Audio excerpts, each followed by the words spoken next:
She took a step in. The man didn't turn. He was tall, shirtless, wrapped in a cream-colored sarong that sat low on his hips, revealing carved lines of muscle. His skin was sun-warmed bronze. His hair was thick, black, tied into a loose knot. But what caught her breath, what made her chest tighten, were the markings on his ribs. They weren't just ink. They were memory etched in skin. A language she didn't recognize, letters like secrets. She cleared her throat. Welcome to Love and Twilight, a space where love stories, deep emotions, and timeless connections come alive. Here, every word is meant to touch your heart, spark reflection, and remind you of the beauty of romance and second chances. If love has ever inspired you, healed you, or even challenged you, then this channel is your home. So take a moment, like this video, share it with someone who believes in love, and hit subscribe to stay close to every update. Tell us in the comments, what does love mean to you today? Your voice matters here. I'm not a fan of sharing, she said, voice sharper than she meant. Neither am I, he replied flatly, still not turning. But all the other rooms are soaked. Burst pipe flooded the entire east wing. She raised an eyebrow. I'll take the couch. This time, he turned. And when his eyes met hers, steel gray rimmed with flickers of firelight, she forgot how to breathe. He blinked, expression unreadable. Suit yourself, he said. I don't snore. She didn't answer, just walked across the room, setting her suitcase near the fireplace. The room was earthy, stone walls, copper fixtures, minimalist in design. Warm, soft, intimate. Too intimate. She pulled out her laptop and focused on the slides she needed to revise for her pitch the next morning. Across the room, the man returned to his notebook, scribbling with a piece of black charcoal. Sketches, mountains, cliffs, maybe. His fingers smudged, his brow furrowed in silent concentration. They didn't speak for nearly an hour. Then the power went out. Complete darkness. No hum, no light. Just the wind howling through the mountain like a siren. The silence felt heavier than the storm. You've got to be kidding me, Kimura muttered. From the other side of the room, she saw a flicker. A lantern lit. Soft and gold. The man held it, his face half illuminated. Shadows danced across his jaw. Storms knock the whole ridge offline sometimes, he said calmly. You get used to it. He crossed the room, handed her a thick wool blanket, then a glass of something amber. I don't drink with strangers, she said, eyeing the glass. Then talk to me. Make me less of one. Kimura hesitated, but something in his voice, low, steady, tired, felt safe. She took the drink. They sat on opposite couches, legs curled, blanket wrapped around her shoulders, lantern between them. And for the first time in a long time, she allowed herself to stop working. I came here to work with a startup, she said. Brand consulting. 1 week, then gone. He nodded. I used to build startups. Used to. He leaned back. Burned through too much money, too many marriages. Decided I was better at planning things than pitching them. She tilted her head. And what do you plant? Sage. Tomatoes. Peace, if I'm lucky. His answers made no sense and perfect sense all at once. Kimura took a sip. It was mezcal, sharp and smoky. She hated mezcal. But somehow, it felt right tonight. I don't believe in soulmates, she whispered. He didn't flinch. What do you believe in? Stillness and clean breaks. He set his glass down, stood, walked slowly across the room. What about touch? She swallowed hard. He stood in front of her now, not threatening, not demanding, just waiting. And the look in his eyes wasn't lust. It was something else, something raw, a plea wrapped in silence, like grief looking for a place to rest. Kimura rose. She should have said no, but her heart had been quiet for too long, and the desert around them, the storm inside her, and the warmth between them refused to be ignored. They kissed like people who had lived through loss. She pressed her palms to his chest, felt his heartbeat stutter. His hands gripped her waist like she might vanish. Clothes dropped to the floor like burdens. No rush, no game, just reverence. Her back met the sheets. His mouth traced down her collarbone, her spine. Every touch was a question, every moan, an answer. They moved with aching gentleness, as if their bodies were finally telling the truth their mouths couldn't. She didn't think about the morning, didn't think about the name she still didn't know. she only thought about now. When the sun pierced the blinds the next morning, the bed was empty. No sound, no scent, just a folded robe at the edge of the bed, and a single note. "Thank you for not asking me to stay." Kimura stared at it, then slowly sat down on the edge of the bed, her hands trembling. The fire had burned low, its crackle now just a hum beneath the silence. Kimura's robe clung to her like a whisper, her hair loose, damp from sweat and sleep. The room smelled of smoke and him, earthy, warm, distant. But Grayson was gone. The robe he left was folded with care. The note beside it brief, unassuming. "Thank you for not asking me to stay. Not goodbye. Not, I'm sorry." Just a sentence that sounded like relief. And regret. She held it between her fingers, staring out the window. The desert stretched endlessly, as if it had swallowed him whole. Her hands ached, from how tightly she had gripped his shoulders, from how much of herself she had let him hold. The night had started soft, hesitant. But once the layers came off, the weight came with them. Grayson hadn't moved like a man chasing pleasure. He moved like someone starved for shelter. His touch didn't roam. It returned, again and again, to the same curve of her jaw, the same hollow above her collarbone, the same place behind her ear that made her breath hitch. Kimura hadn't cried in months, but when he kissed the scar on her hip, left by a childhood accident, she hadn't told anyone about in years, something inside her cracked. "You don't even know me," she whispered into his shoulder. "I know that silence in your eyes," he said. "It used to live in mine." They didn't speak much during, only breaths and tremors. His hands had memorized her like she was a language he was trying to relearn. Every inch of her body was traced, not taken. When she arched beneath him, he didn't thrust.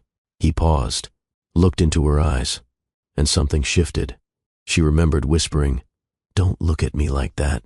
He had rested his forehead against hers. "Like what? Like I matter?" "You do," he said, "even if I don't." When it was over, once, then twice, then again under the rustling blankets, he kissed the inside of her wrist and said nothing, just lay beside her, one arm beneath her neck, the other tracing circles on her thigh. And in that silence, Kimura realized something terrifying. She wasn't sad. She was seen. But now, with sunlight blinding the curtains and the weight of that note cutting sharper than his absence, she felt hollow. She showered. She didn't cry. She packed, dressing in silence, her body still tender from the night before. Every movement reminded her of how deeply he'd touched her, not just physically, but entirely. She slid the note into the front pocket of her planner. Not because she wanted to remember it, but because she didn't want to forget. The spa's cafe buzzed with soft music and herbal teas. Kimura sat near a window, sipping hot lemon water, her laptop open, slides scrolling. She nailed the presentation. Despite everything, her chest aching, her mind racing, she stood before the startup's founders and delivered the pitch with laser precision. Her brand strategy hit every mark. Burnout recovery through digital disconnection. Profit wrapped in mindfulness. Corporate healing in the language of innovation. They signed on the spot. She smiled. Firm, polite, professional. Then she flew home. Alone. That night in her apartment, she lay in bed, replaying the memory like a movie only she had seen. No one would believe her if she told it. She wouldn't tell it anyway. It was hers, all of it. His mouth, his voice, his scars, his silence. She wondered if he had meant to disappear, or if that's just what men like him did. Weeks passed. The city became noise again. Meetings, contracts, delivery apps, inbox floods, until her body started fighting back. First, the nausea, then the dizziness, then the pause in her cycle. She thought, no, not this, but the test said otherwise. 2 lines, positive, pregnant. Her world tilted. She sat on the edge of her bathroom tub, legs shaking, eyes fixed on the faint pink lines, hands over her stomach as if waiting to feel movement. There was nothing but quiet. Grayson's name wasn't even fully hers. She had no phone number, no forwarding address, nothing but a memory in firelight and a folded robe still buried in the bottom of her closet. She stared at her reflection in the mirror. Dark circles, strong jaw, steady eyes. "I don't need him," she whispered. "I have me," and she meant it. Over the following days, she made a decision. No panic, no drama.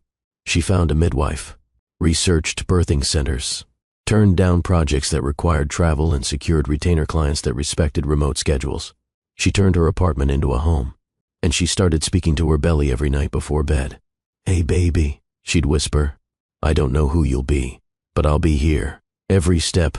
3 months in, she bought a notebook and started documenting her journey, just like Grayson had, sketching desert cliffs with black charcoal. But hers wasn't filled with drawings. Hers had words, words like hope, words like terrified, words like joyful anyway. 7 months later, on a cool autumn morning, she labored at the birthing center, her mother holding, her hand, lavender oils diffusing soft drumming music playing through wireless speakers. And then he arrived. Her son, her Solis, the son she never expected. The first thing she saw were his eyes, steel gray, rimmed with a faint amber fire. Her breath caught. She couldn't speak. The midwife smiled. "He's alert," she said, but Kimura knew. He wasn't just alert. He was him, Grayson's child. She cradled him, tears slipping down her cheeks. "You're here," she whispered. "And you're mine." She pressed her lips to his forehead, then looked at the nurse beside her and said softly, "No father listed, just the two of them." A clean beginning, or so she thought. The world didn't stop when Solis was born.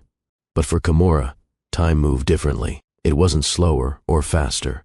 It was quieter. She moved through her days like a woman reborn, one hand on a bottle, the other on her laptop. Meetings conducted with a baby monitor blinking beside her. Slides reviewed while Solis napped against her chest. Clients didn't see the chaos behind the camera, only her brilliance. That was enough. She hadn't spoken Grayson's name aloud, not once, but she thought of him.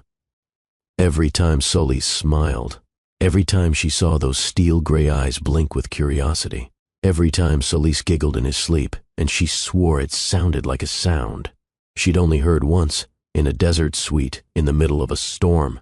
3 months in, Solis began recognizing her voice. He'd lift his head when she entered the room. He'd coo when she hummed in the kitchen. By month 6, he reached for her with tiny hands that knew only safety. She didn't need anyone else.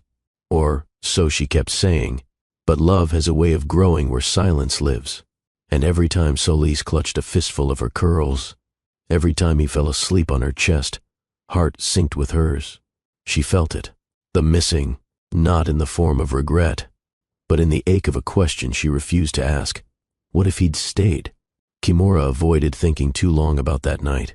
She filed it under necessary, a fleeting moment that brought her solace. Nothing more, but her body hadn't forgotten. Some nights, she'd wake drenched in sweat, a whisper of his voice chasing her from sleep. She never told her friends about him, never admitted she still had his note, folded inside her planner, tucked behind a photo of her son. When Solis turned 1, she threw a quiet celebration. Just her mother, a few close girlfriends, balloons, cupcakes, laughter that filled the tiny apartment. But that night, after everyone left and Solis finally fell asleep, she sat on the floor, surrounded by wrapping paper and silence, and cried, not because she was sad, but because he would never know this day. And that felt wrong. A few weeks later, her phone buzzed with a familiar name, a client she hadn't worked with in a while. "We've got a new sustainability brand launching, high-end, off-grid wellness with a conservation angle. We want your touch on it." Kimura raised a brow. "What's the location?" "Ridgefire Preserve, in the Sierra Roja range." Her breath caught. It couldn't be, but it was. She Googled the retreat's name out of caution, and there it was. Homepage banner, full-screen photograph, a man standing atop a red rock ridge, bare-chested, hair caught in the wind, a notebook in hand, eyes like thunderclouds. Grayson, her stomach twisted. Founder and creative director at Red, reclusive, off-grid, spiritual visionary behind Ridgefire's holistic design. The room spun. Kimura could have declined. She could have feigned illness, booked another project, claimed scheduling conflicts. But something inside her, the same instinct that had once told her to lean in, not run, rose again. So she said yes, not because she needed closure, but because Solis deserved air, and maybe the truth. The drive into the desert was long. She played lullabies on repeat, stopped every few hours to let Solis stretch. The baby carrier dug into her hip by the time she arrived. She didn't expect fanfare, but the moment she stepped into the Ridgefire Lodge, time seemed to pause. There behind the reception desk, framed in oak and lit with soft lamps, was the same photograph. Grayson, holding that same notebook. Alone, aloof, timeless. Solis gurgled in her arms. The receptionist smiled, unaware of the war Kimura was fighting in her chest. She made it through check-in, requested a ground floor suite, and avoided asking questions. That evening, she took Solis out into the gardens. Let him breathe the mountain air. Let him crawl in the sand. Let herself be, until she heard the footsteps. Slow, uneven, familiar. She didn't turn at first. Didn't need to. Her skin already knew. Grayson knelt beside a raised bed of sage, his hands in the soil, shirt sleeves rolled, brows furrowed in focus. Time had not dulled him. He looked older, but in the way mountains do. Worn, rooted, certain. Solis squealed, and that sound turned Grayson's head. Their eyes locked. He froze, then stood. His gaze dropped to the baby in her arms. Steel met steel. Amber flickered. Kimura's throat closed. He stepped forward, slow, cautious, reverent. Solis blinked, then reached a small hand toward Grayson's chest, his fingers curling into the fabric. A beat of silence passed, then another, and finally, Grayson spoke. His voice broke on the words, "Is he mine?" Kimura didn't answer. Couldn't. Her arms tightened around Solis, who just laughed and tugged at Grayson's shirt. He knelt, wordless, let Solis touch his face, let the boy giggle into the curve of his jaw, and then he wept, not loud, not desperate. Just quietly, as if the wind had carried every piece of him back to her feet. Kimura looked away, because if she didn't, she'd cry too, and the last thing she wanted was to lose control. She didn't come for tears, she came for truth. But as Solis leaned forward and placed his forehead against Grayson's, babbling something only babies understand, she knew. Clean breaks don't exist, not when hearts remember, not when eyes match, not when the past holds your future in his hands and says nothing, but feels everything. The test sat on the bathroom counter like a loaded truth. Kimura stood motionless, her toothbrush forgotten in her hand, as she stared at the faint second line. 2 lines. Positive. Pregnant. Her body didn't react the way she expected. No gasp. No tears.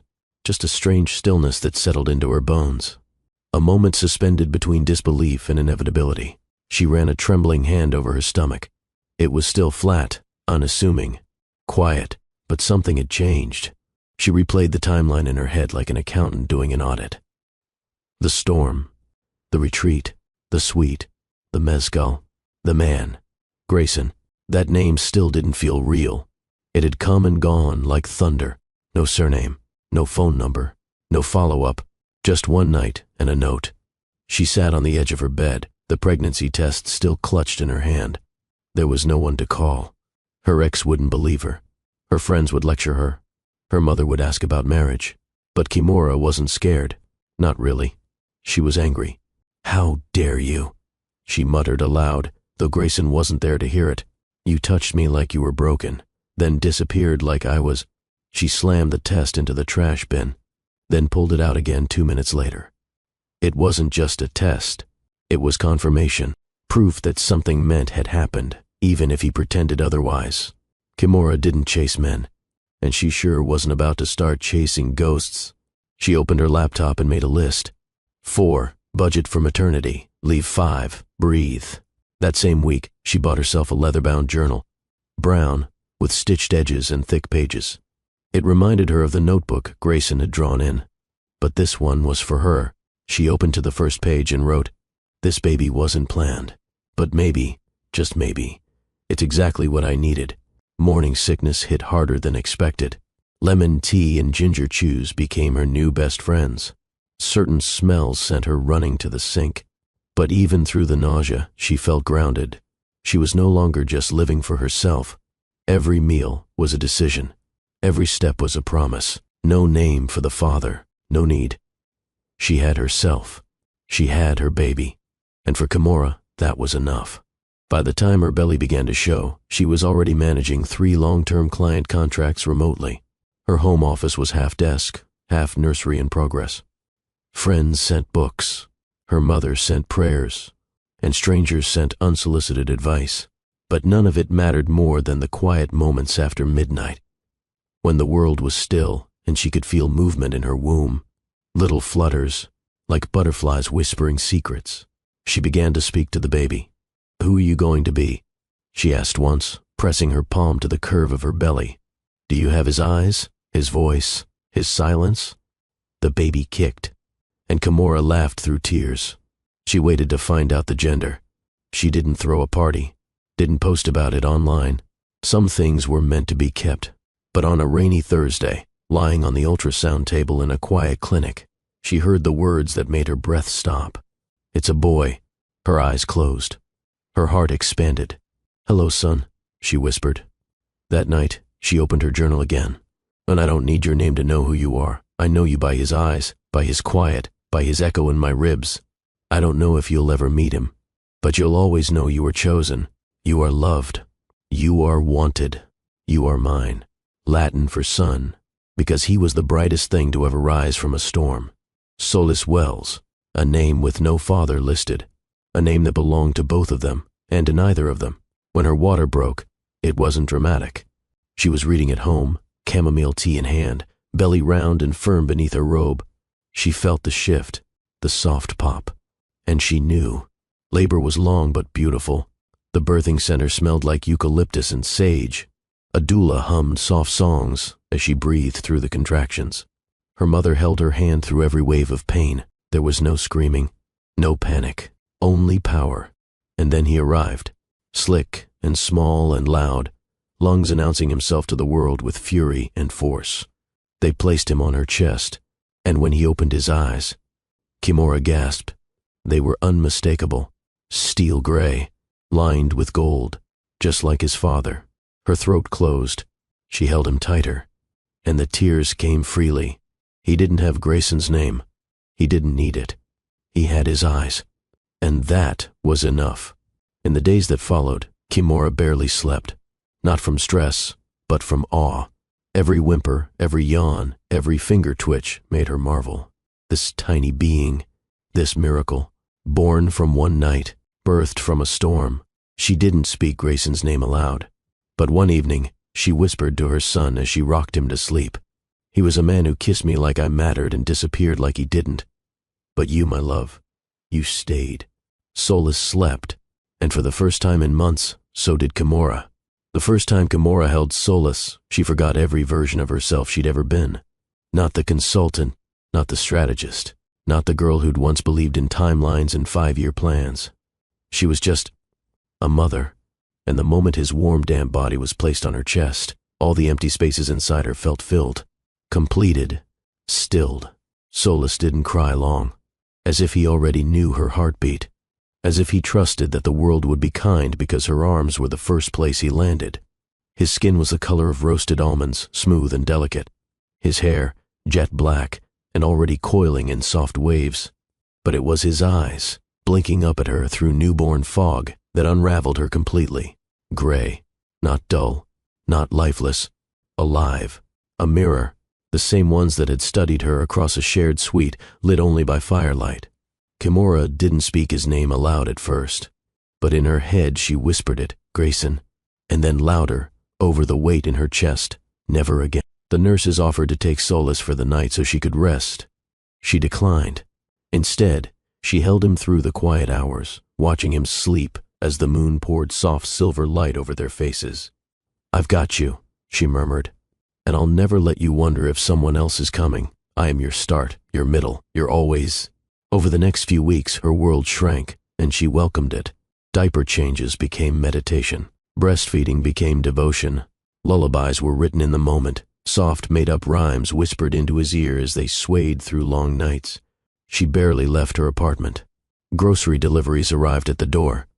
Clients were gently reminded she was working reduced hours. And yet, the work she did during 2 a.m. feedings and 5 a.m. pumping sessions was some of her most inspired. She developed a rhythm. Morning cuddles, afternoon naps on her chest, evening walks with him strapped to her body in a gray sling. Each day felt like a small miracle, not because everything was perfect, but because she'd found peace inside the mess. Solis rarely fussed unless something was truly wrong. He liked being near her skin. He responded to music, and his eyes, those gray searching eyes, seemed to study her with ancient wisdom. When he was 6 weeks old, she took a photo of him wearing a knit hoodie with little bear ears. She stared at it for a long time, then flipped to the back of her planner where she had tucked that note. The one Grayson had left. "Thank you for not asking me to stay." She almost threw it away. But she didn't. Not because she was holding on to him, but because she had to remember where this journey started. So she slid the note back, deeper into the pocket, and wrote a new one in her journal. "He didn't stay, but I did, and so did you. That's the only story I'll ever need." Her friends visited with gifts and questions. Some asked about the father. She kept it simple. A long ago story. No chapter 2. They nodded, some with pity, some with curiosity, but no one pried. Everyone understood this was hers. She enrolled in an online parenting class, not because she needed help, but because she craved connection. There, she met other single mothers, fathers navigating custody, queer couples raising adopted siblings. It grounded her, reminded her that family doesn't follow formulas. It forms where love lives, and Kimura had love in abundance. Solis grew, fast. At 3 months, he rolled over early. At 4 months, he giggled every time she said the word bubble. At 5 months, he reached for her face and clung like she was the anchor to his entire world. Because she was. At night, after he slept, she'd sometimes stand by the window, wine glass untouched on the sill, and wonder, where was Grayson? Was he still sketching cliffs in the desert? Was he barefoot under the stars, lighting lanterns and planting sage? Did he think of her? Would he ever think of him? She always stopped herself before the wondering became wishing, because she didn't want him back. She just wanted Solis to never feel abandoned. On Solis's 6-month checkup, the pediatrician remarked, "He's got a watchful spirit. Doesn't just look, he observes." Kimura smiled. "He gets that from his father," she said quietly. The doctor raised a brow. "I mean, maybe," Kimura added with a practiced shrug. She rarely looked at her old photos. But one evening, while backing up her files, she came across the ones from the retreat. Not of Grayson. She'd never taken any. But of the suite, the corner with a fireplace, the blanket he gave her, draped over the armchair, and her own reflection, caught in a mirror, barely visible, holding a glass of mezcal, eyes cautious. She studied that image, and then looked down at the baby asleep in her arms. There was more strength in her now than she'd ever imagined. She whispered, "You are the best part of something I thought I'd lost." Solis stirred, his hand curling around her finger, and she knew, with absolute certainty, she didn't need Grayson to come back, but one day, he'd need to know.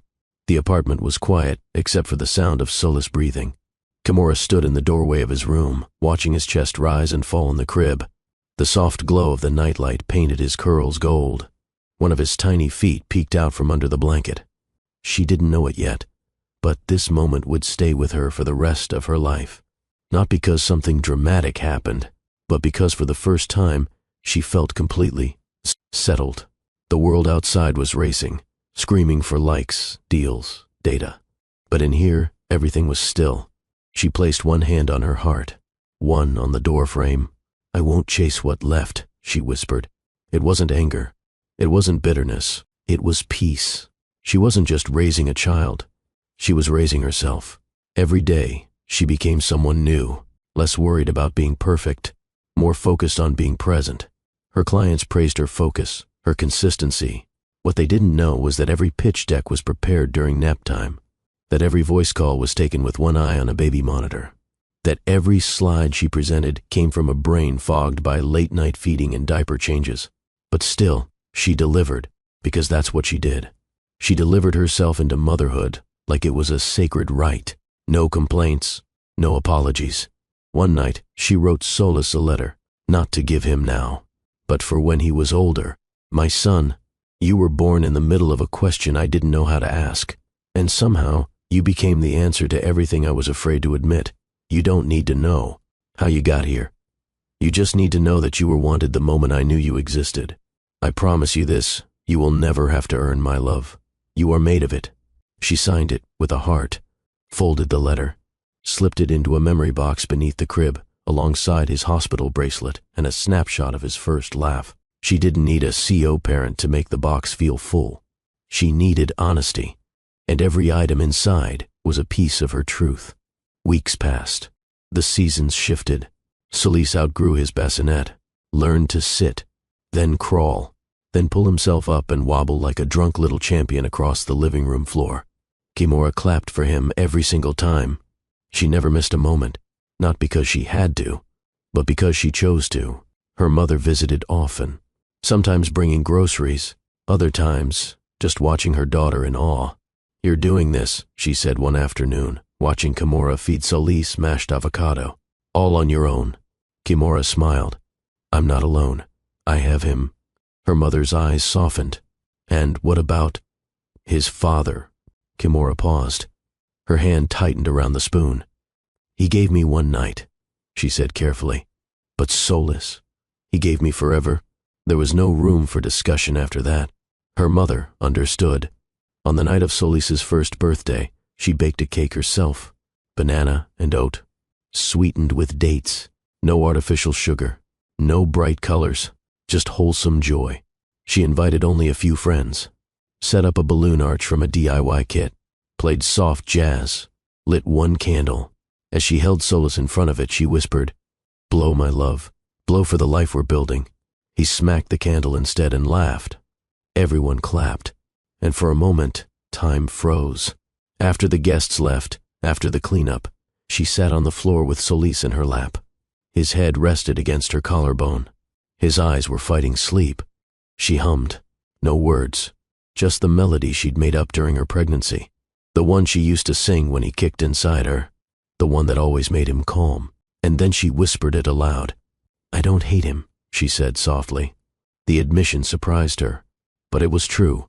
"I just wish he had stayed, to see this, to know this." She looked down at Solis. "You are a miracle, baby. Even if he didn't stay, he gave me the seed. And you are the bloom." That night, as she lay in bed, arms sore from carrying her son all day, she reached for her phone to clear emails, and paused on a subject line. "Consult request. Ridge Fire Preserve, Wellness Branding Initiative." She blinked. Heart slowed. Could it be? She clicked. The client was a sustainability startup planning a collaboration retreat. They needed a consultant with emotional storytelling experience, someone who understood mindfulness marketing, someone who could capture desert peace in a corporate message. The location? Ridge Fire Preserve. The sender's name wasn't familiar, but the request felt fated. She didn't reply right away. Instead, she closed the laptop and walked into Solis's room. He was asleep, legs spread like a starfish, stuffed sloth clutched to his chest. She kissed his cheek, then stood back and smiled. "I'm not going for him," she whispered to the room. "I'm going for you."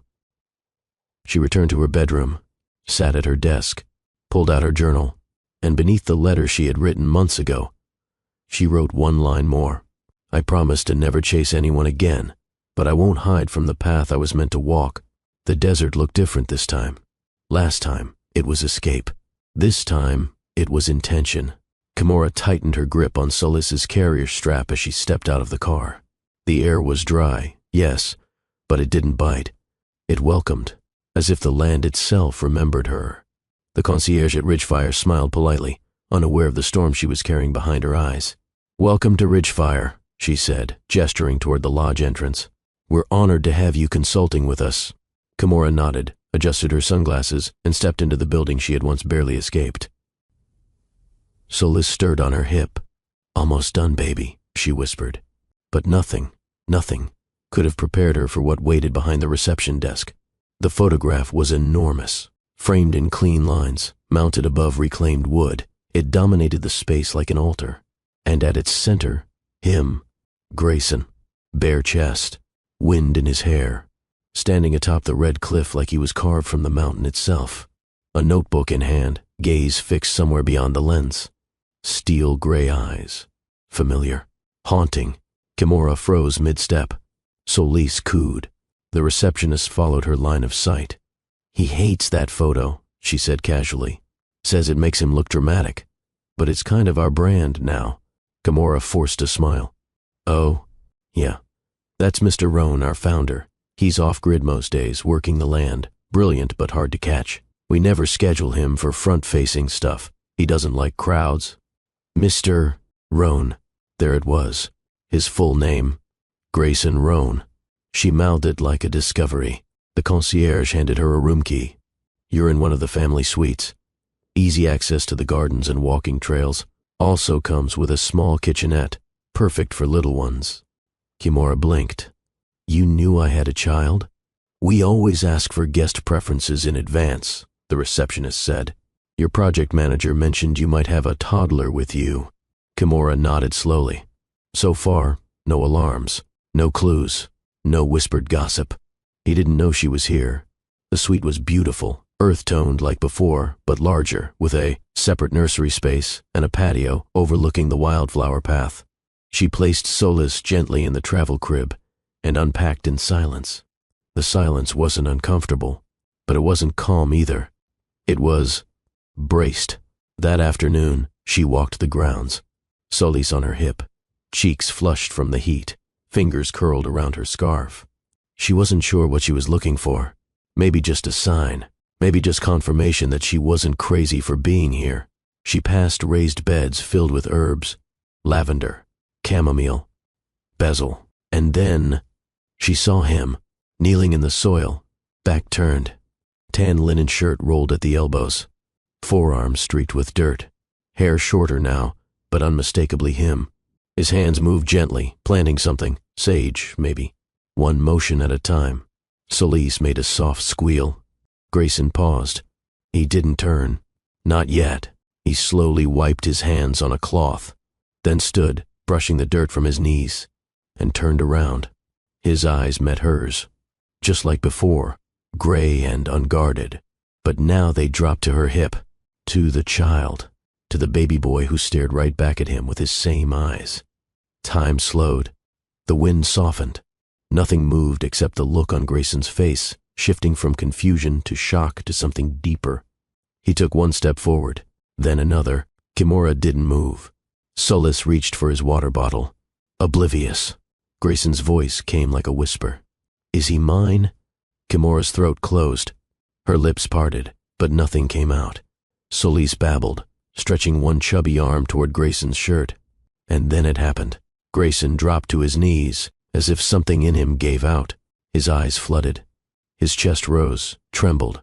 He looked at the boy like he was witnessing the impossible. Then, without asking, he reached out. Not to take, not to claim, just to touch. Solis placed his hand against Grayson's jaw. Soft, innocent, familiar. Grayson crumbled. Not loudly, not performative. The kind of tears that come from the middle of a man who didn't know he still had a center. He didn't speak. He didn't beg. He just sat in the dirt, letting a child touch his face like he was made of light. Kimura turned away, because if she watched for 1 second longer, she wouldn't just cry, she'd collapse. And she hadn't come here to break. She had come to build. Back in the suite, Solis napped, unbothered by the emotional earthquake he'd unknowingly caused. Kimura stood on the patio, arms crossed, watching the horizon. She didn't know if Grayson would come back. She didn't know if he should, but she knew one thing. The past didn't always knock on your door. Sometimes it stared at you in the face of your son. The next morning, Kimura didn't expect him to come. And for a while, he didn't. She dressed Solis in a soft cream romper, strapped him into the wrap across her chest, and stepped out into the desert air. The Ridgefire Gardens were quiet. Rows of rosemary and sage brushed against the wind like whispers. Solis babbled, fingers tugging at her collar. Kimura adjusted his weight and kept walking. She wasn't running from the moment yesterday, but she wasn't chasing it either. She reached the far bench beneath the old Palo Verde tree, the same one she'd passed yesterday.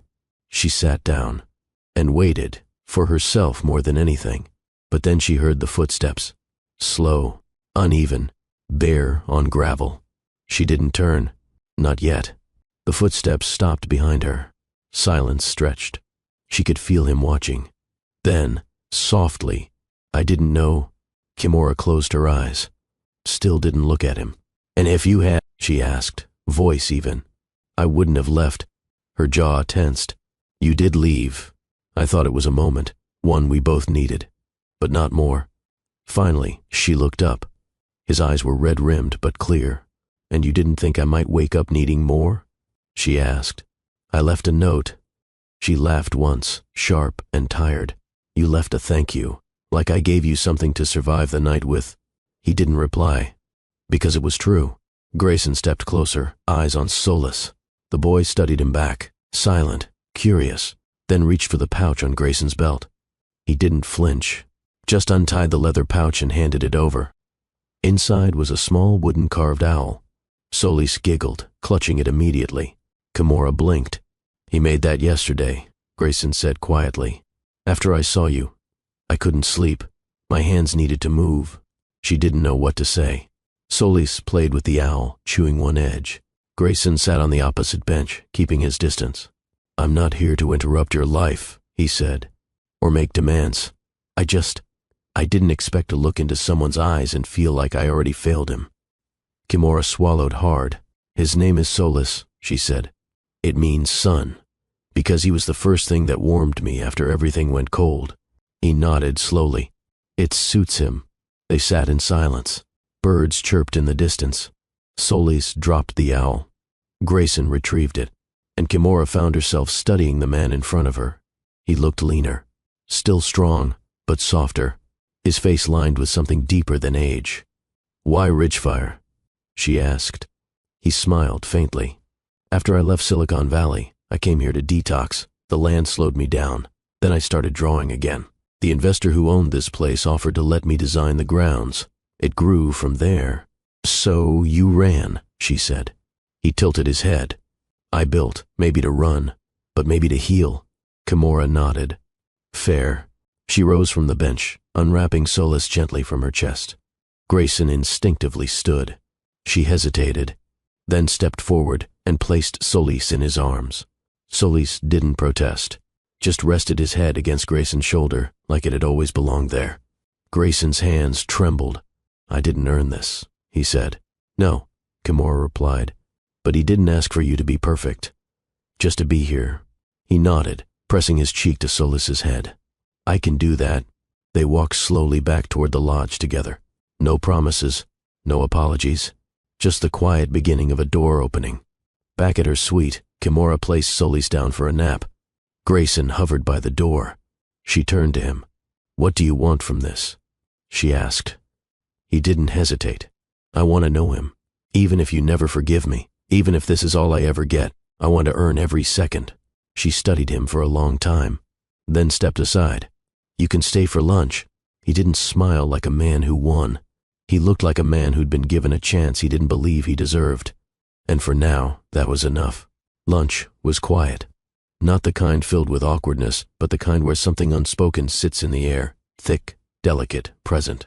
Grayson fed Solis mashed sweet potatoes with a tiny spoon, his large hands careful, slow. Each time Solis giggled, he smiled without showing teeth, like he was afraid to enjoy it too much. Kimura sipped water, watching them both. She wasn't evaluating. She was witnessing. And that was somehow more terrifying. After Solis was full, she rinsed the spoon, dried it, and set it beside the sink. Grayson sat on the floor with the baby in his lap, letting him crawl up his chest and tug at the silver chain around his neck. Solis babbled, clapped, then leaned in and kissed his cheek, sloppy, wet toddler style. Grayson froze, hands mid-air, chest still. Then he exhaled like he'd been holding his breath for 10 years. "I don't know what to say," he murmured. "You don't have to," Kimura replied from across the room. There was something healing in the silence that followed. Not the silence of retreat, but of recognition. Of two people who had no idea what came next, but were here now, in it, and present. Later that afternoon, Grayson walked them to the garden again. He carried Solis like he was carrying the world. Kimura followed, hands in her pockets, eyes on the wind moving through the grass. At the sage bed, Grayson knelt, balancing Solis against one knee while he reached for a small wooden box nearby. Inside were smooth river stones. He let Solis pick one. The baby chose a round gray one with a golden streak down the middle. "Just like you," Grayson whispered. Kimura heard, and something in her chest tightened. They didn't speak much, but he stayed that afternoon, helped prepare Solis's bottle, read him the board book she handed him, slowly, awkwardly, like a man afraid of getting it wrong.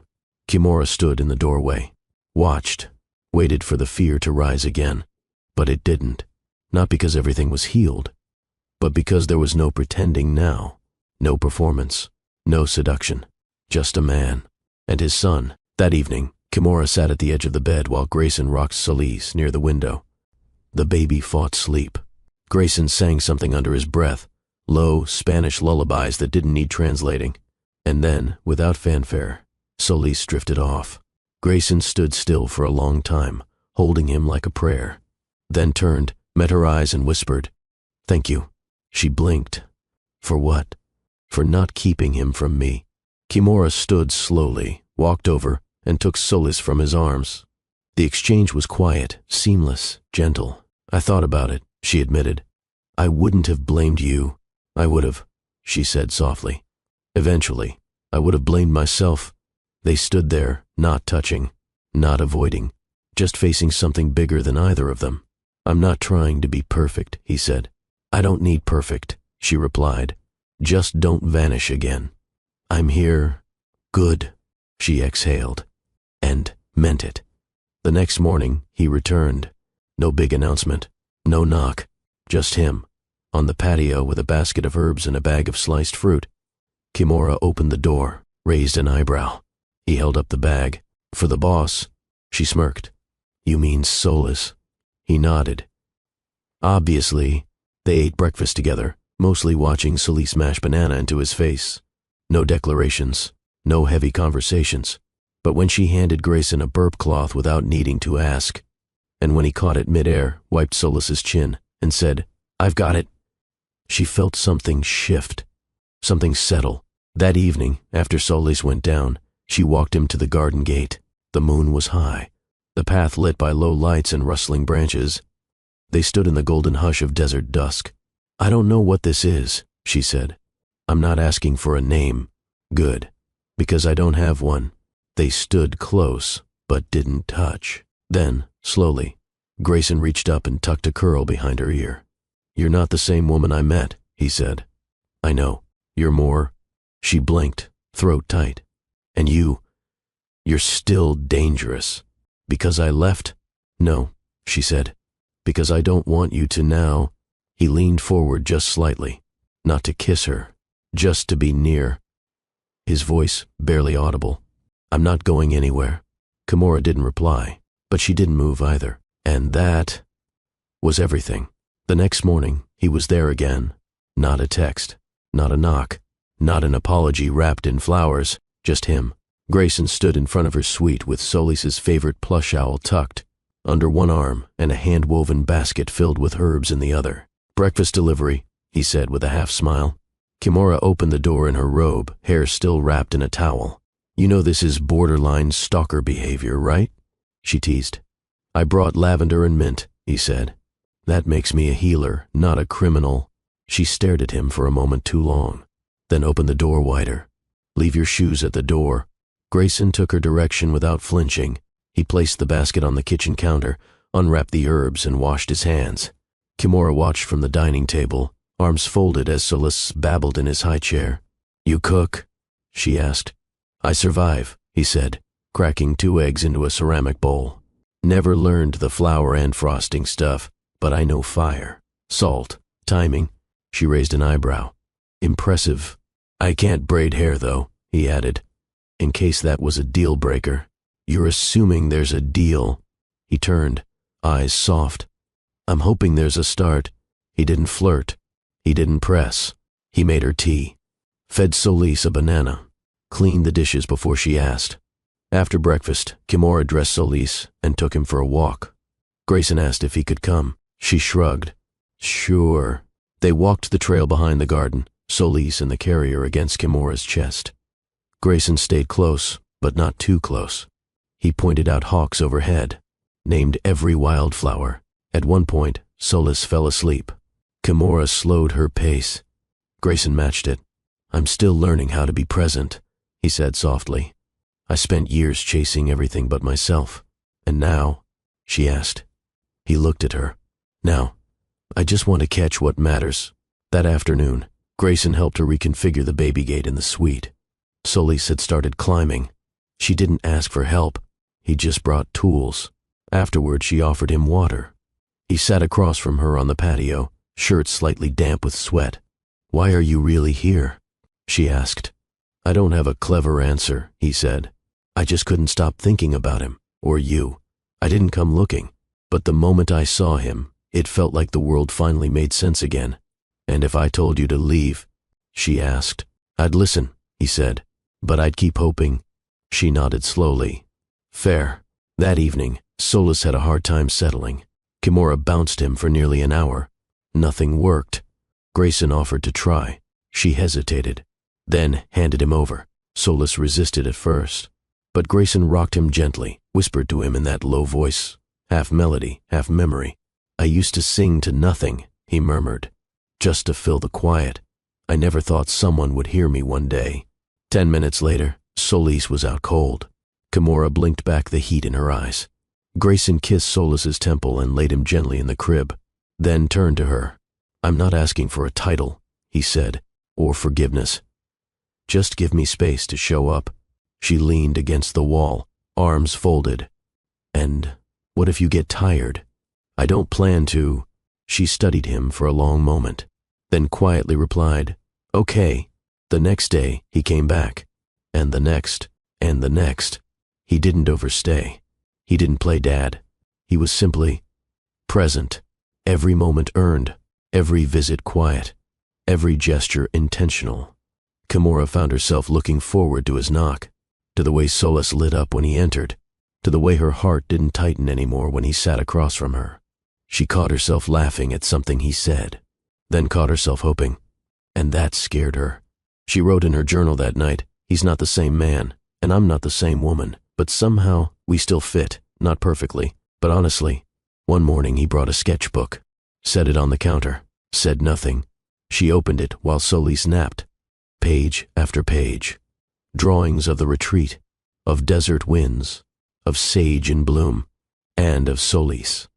Sleeping, reaching, smiling, each drawing made with charcoal, with care, with quiet reverence. She ran her fingers over the final page.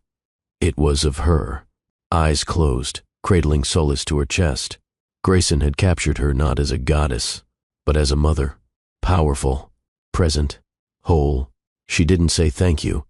She just closed the book and left her hand on top of it. That was enough. The conversation happened on a Wednesday. The sky was clear, the air soft. Solis had fallen asleep early, leaving the afternoon unusually quiet. Kimura sat on the patio, notebook in hand. Not her journal, just a blank page, half filled with rough ideas for a new campaign. Grayson appeared at the edge of the path, holding a glass jar of homemade hibiscus tea and a folded blanket. He didn't speak until she looked up. May I? She nodded. He sat across from her, placed the jar between them. For a while they just listened to the birds. Then, I think it's time you ask me what you really want to ask. Kimura closed her notebook slowly, then met his eyes. Why did you leave like that? He inhaled, held it, exhaled through his nose.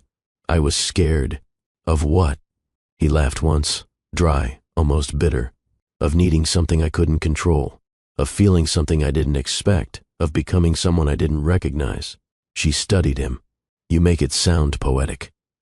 But you didn't just leave a moment. You left me. He nodded. I did.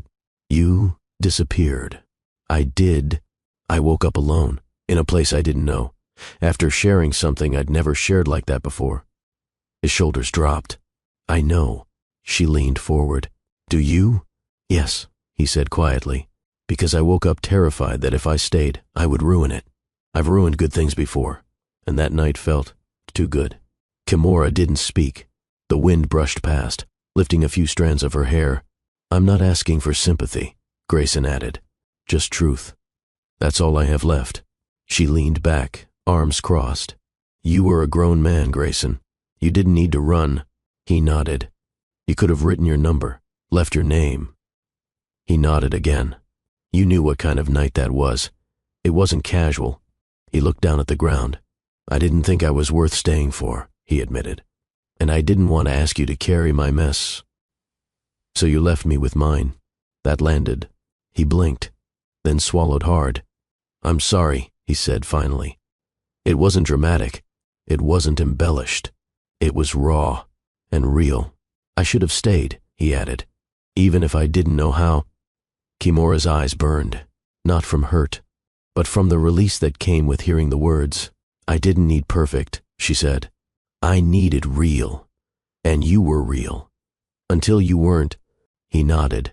I've thought about that night every day since, he said. Not because of what happened between us, but because of what didn't happen after. Solis stirred in the other room. Kimura listened, then exhaled when the baby settled. Grayson looked up. I don't know how to make up for it. I don't even know if I can. But I know I want to show up now. If you'll let me.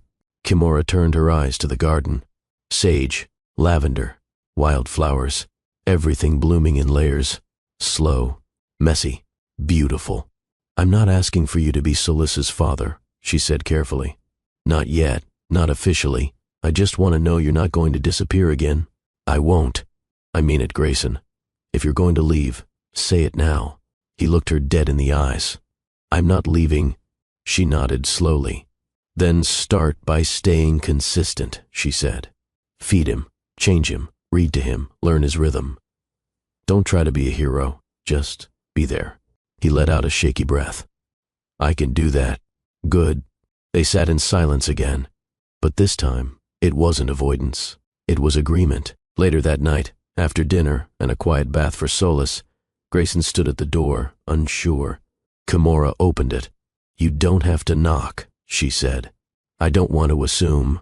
She looked at him carefully, then held out a baby monitor. If he cries in the night, I'll wake you. Grayson took it like it was made of gold. He didn't sleep in her room. Didn't ask to. Just unrolled a mat on the floor beside Solis's crib. Kimura watched him for a moment from the hallway, then walked away. Not because she didn't care, but because she finally trusted that when she came back in the morning, he would still be there. The days that followed moved slowly, not in the way boredom drags, but in the way healing takes its time, measured, present, unrushed. Grayson didn't try to impress. He didn't overstep. He simply became part of their rhythm. Each morning he showed up with something, sometimes fruit, sometimes fresh bread, sometimes nothing but quiet hands and steady eyes. He was there when Solis woke up. He was there when Kimura needed to take a client call and had to pace the hallway. He was there when Solis made a mess of blueberries and needed a bath before noon. And he never acted like it was a favor. He just did it. Kimura watched him with cautious grace. There were moments when she'd catch herself smiling, then catch herself catching herself. Old habits, old walls. She wasn't sure if she wanted them down, or if she just wanted someone to know they were there. Grayson never asked for more, but he never backed away either. One evening, the power flickered. A storm rolled over the ridge, low rumbles and sudden wind. It reminded her too much of that night. She moved quickly to close the windows while Grayson secured the patio chairs. By the time the rain started, Solis had already fallen asleep. Kimura lit the lantern. Grayson stood by the table, shoulders damp, hair slightly tousled from the gusts. They looked at each other across the flickering glow, and for a moment, the past pressed into the room again. He didn't speak. Neither did she. He just walked over to the stove, poured hot water over the mint leaves he'd picked that morning, and set 2 mugs down. She took hers without a word. They sat on the floor, their backs against the wall. Lantern between them. Silence thick, but not heavy. Then Grayson broke it. I don't want to be a visitor. Kimura looked up. I don't want to come and go, he continued. I want to stay nearby, not in your space, but close enough to be counted on. She stayed quiet. I've looked at land on the far side of the ridge, he said. There's an old cabin, needs work, but it's quiet, secluded. I'd live there, fix it up, be close without crowding. Kimura blinked. You're offering to live here? In the area, he clarified. Not to impose, just to be part of the world that has him in it, that has you in it. She exhaled. Why now? Because this is the first time I've ever been sure of something and not scared of it. She sipped her tea slowly, then set it down. You really want this? I want a life that I don't run from, he said. And this, you two, feels like one. The rain softened. Kimura stood and walked over to the lantern, adjusting the wick. The light flared gently. She turned to him, face unreadable. Then, show me, she said. Don't pitch it, don't plan it, just build it. Grayson nodded. I will, and don't wait for me to save you. I've got my own saving to do. I'm not asking to be saved, he said. Just aloud. That landed. She didn't smile, but she didn't look away. That weekend, Grayson drove out to the edge of Ridgefire and signed papers for the broken cabin tucked in a clearing near the canyon edge. By Monday, he was clearing brush, replacing beams, and hauling timber with blistered hands. Kimura didn't visit, but she heard the stories from the lodge staff. He's serious, one of them said. Kimura nodded but didn't react. Solis, however, reached for the window every time the sound of hammers echoed from the ridge, as if his tiny body already knew. Someone was building something for him. One evening, Kimura walked to the cabin, Solis on her hip. The porch was still half built. Grayson stood shirtless, sweat-slicked and sunburned, wrapping twine around a beam. He turned as they approached. Solis laughed. Grayson dropped the rope and stepped down from the planks. He didn't reach, didn't assume, just smiled. I brought him to see his future backyard, Kimura said. Grayson wiped his hands. Still a work in progress. Like everything worth keeping, she replied. They stood in silence for a moment. Then she reached into the baby bag and handed him something. A folded piece of paper. He unfolded it slowly. Inside was a simple sketch, a floor plan, 2 bedrooms, an open space, a reading nook. You drew this? He asked. I do more than pitch brands, she said. Grayson looked up, heart visible in his eyes. I didn't ask for permission because I'm not waiting for you to rescue us, she said. But if you're going to be here, then let's build something real. Solis babbled. The wind moved through the trees. Grayson folded the paper and held it to his chest, then said the only words that mattered, I'm not going anywhere. He didn't show up with declarations. He showed up with tools, a baby gate in one hand and a bag of screws in the other. Thought this might help, Grayson said, kneeling beside the playmat where Solis had just discovered the thrill of crawling at full speed toward danger. Kimura watched from the kitchen, sipping iced tea. You know we already have one. He looked up and smiled. This one's sturdier. She didn't argue. She let him install it. That became the rhythm. No fanfare, no big gestures, just quiet reliability, the kind that doesn't demand attention because it earns it. Grayson arrived every morning before sunrise. Some days he brought breakfast, other days just coffee and quiet. Kimura never asked him to, but she never asked him to stop either. One morning she opened the door to find him crouched with Solis, pointing at ants crawling along the pavement. He's fascinated, Grayson said, grinning. Every one of them has a job. Maybe he'll be a scientist, Kimura said. Or a philosopher, Grayson replied.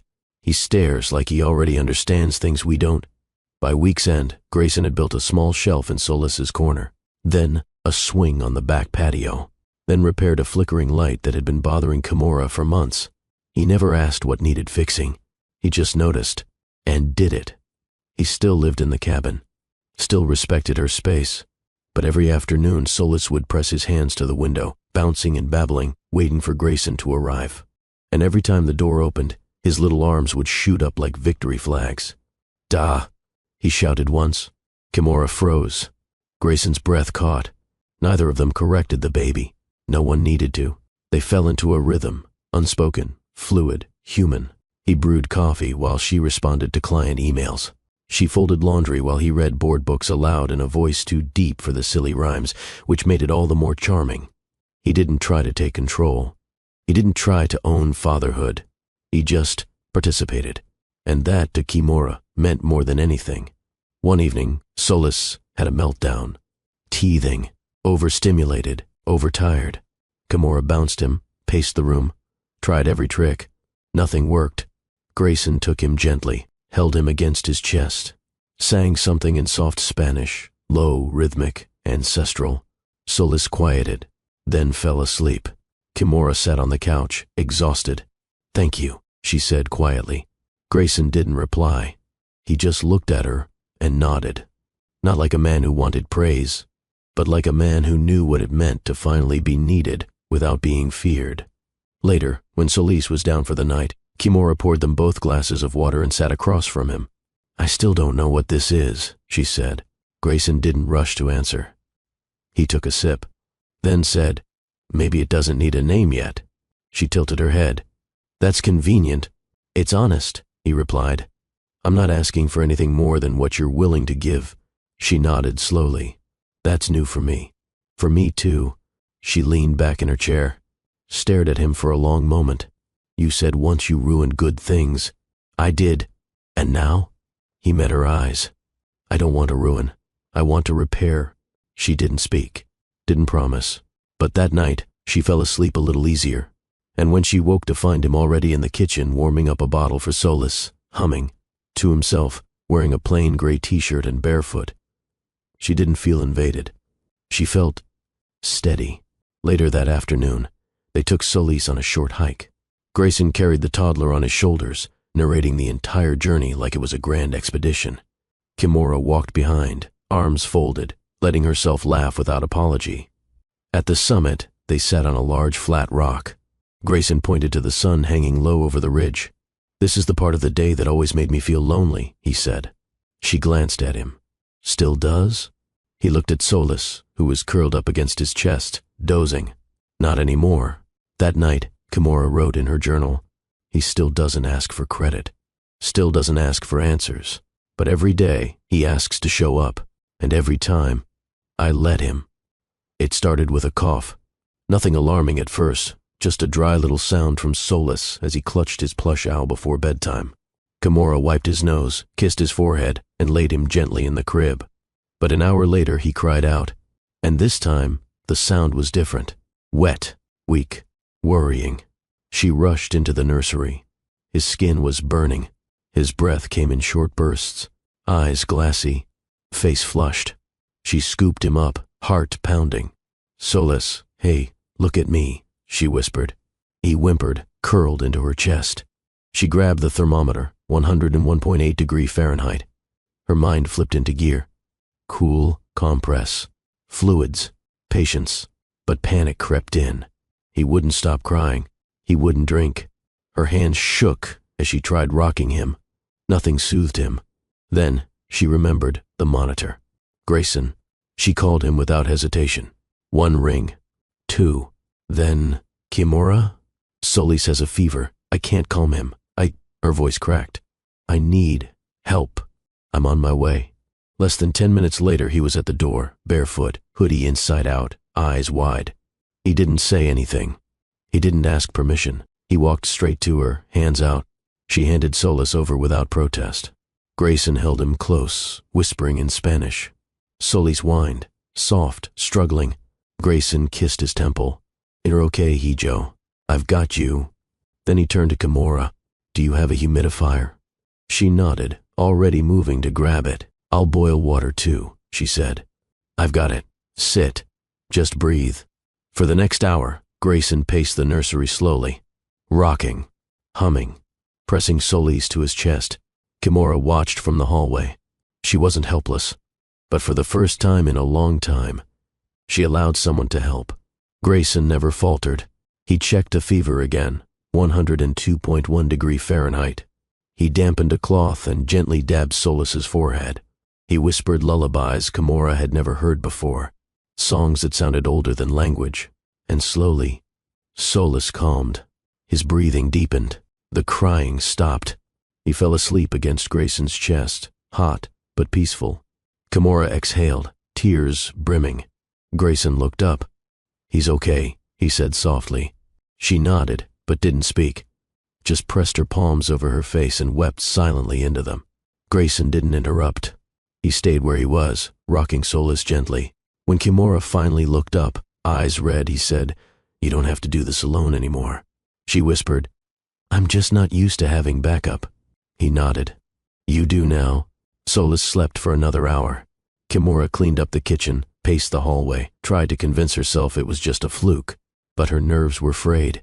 Grayson laid Solis in the crib gently, covered him with a soft muslin blanket, then turned to Kimura. I'm staying tonight. She didn't argue. They didn't speak much after that.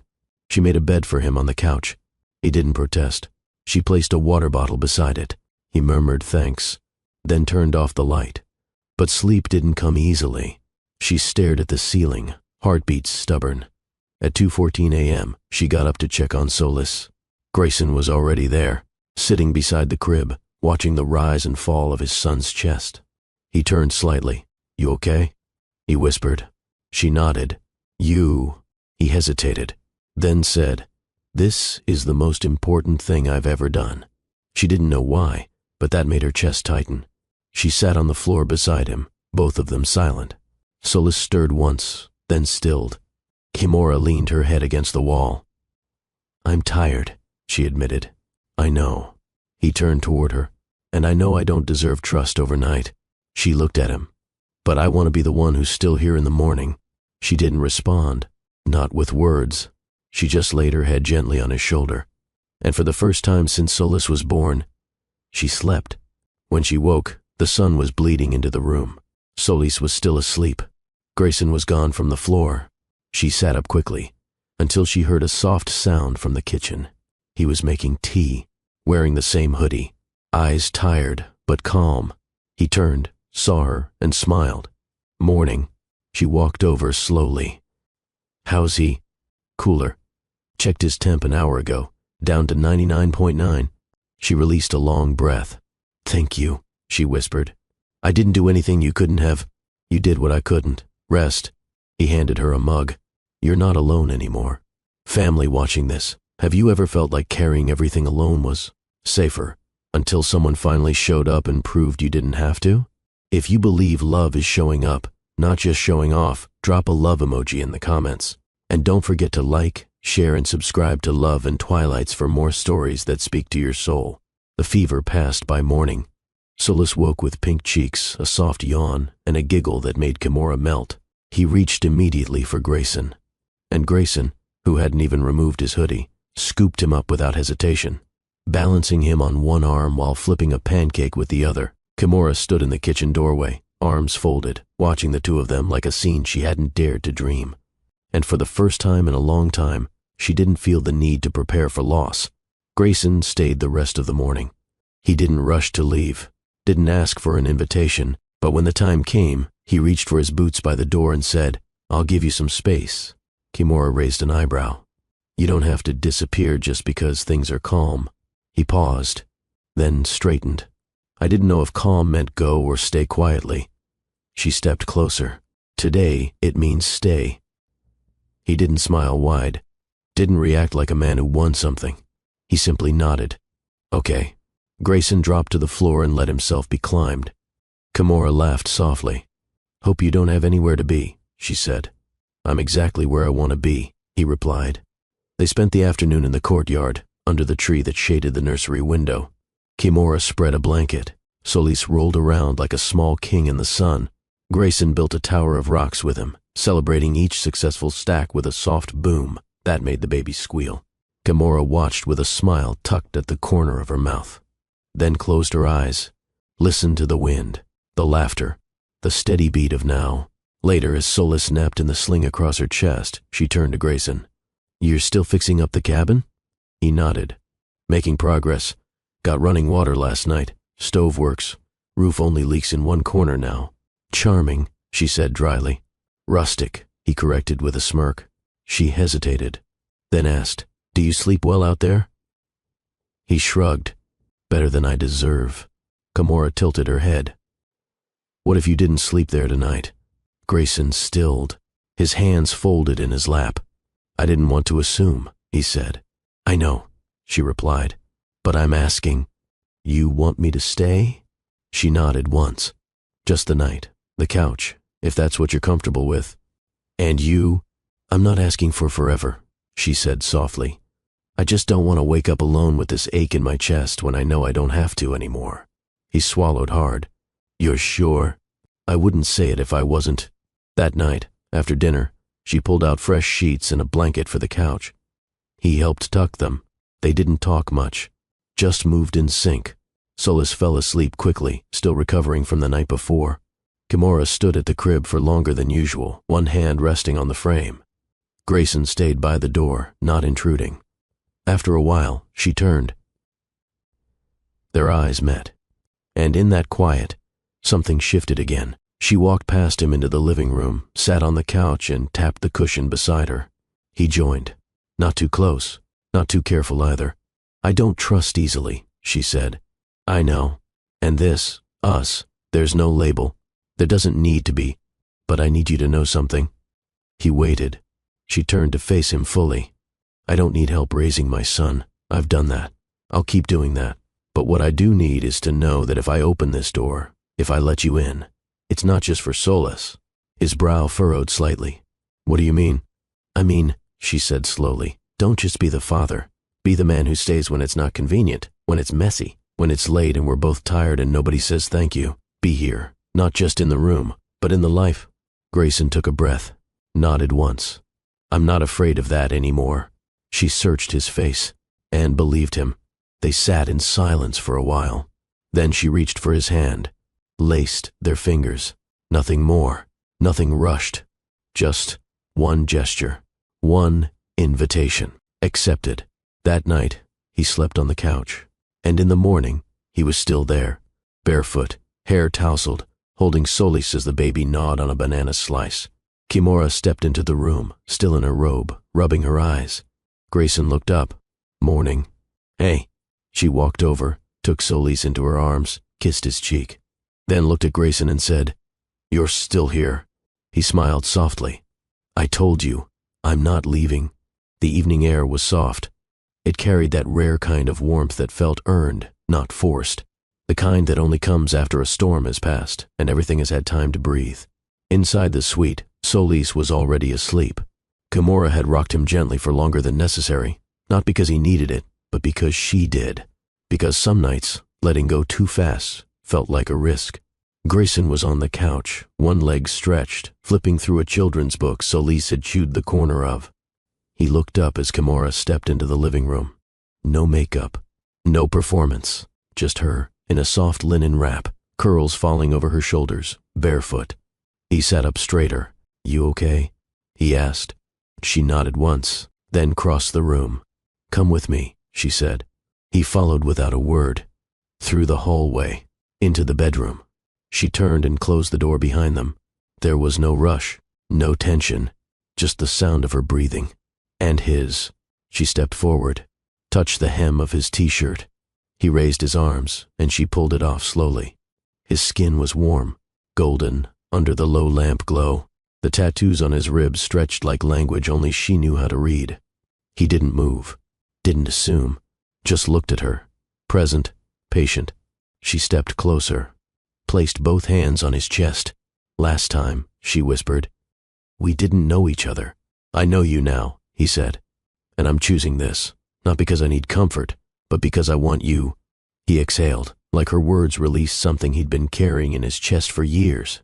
Then he leaned in, not greedy, not hurried, just present. Their lips met, slowly, as if reintroducing themselves through touch. The kiss deepened, but not wildly. It wasn't about hunger. It was about reverence. Her hand slid up his back. His arms wrapped around her waist. When he lifted her, she gasped into his mouth, but didn't stop him. He laid her gently on the bed, stood over her for a second, just watching. She reached up and tugged at the waistband of his sweats. "You're sure?" he asked. "I've never been more sure." They undressed each other with care, not as an act of seduction, but as a mutual unraveling. Every layer removed was a history shed. Every breath was permission. When he touched her, it wasn't to take. It was to remember. Her skin, her scent, her sounds. She arched under him with a sigh, not a scream.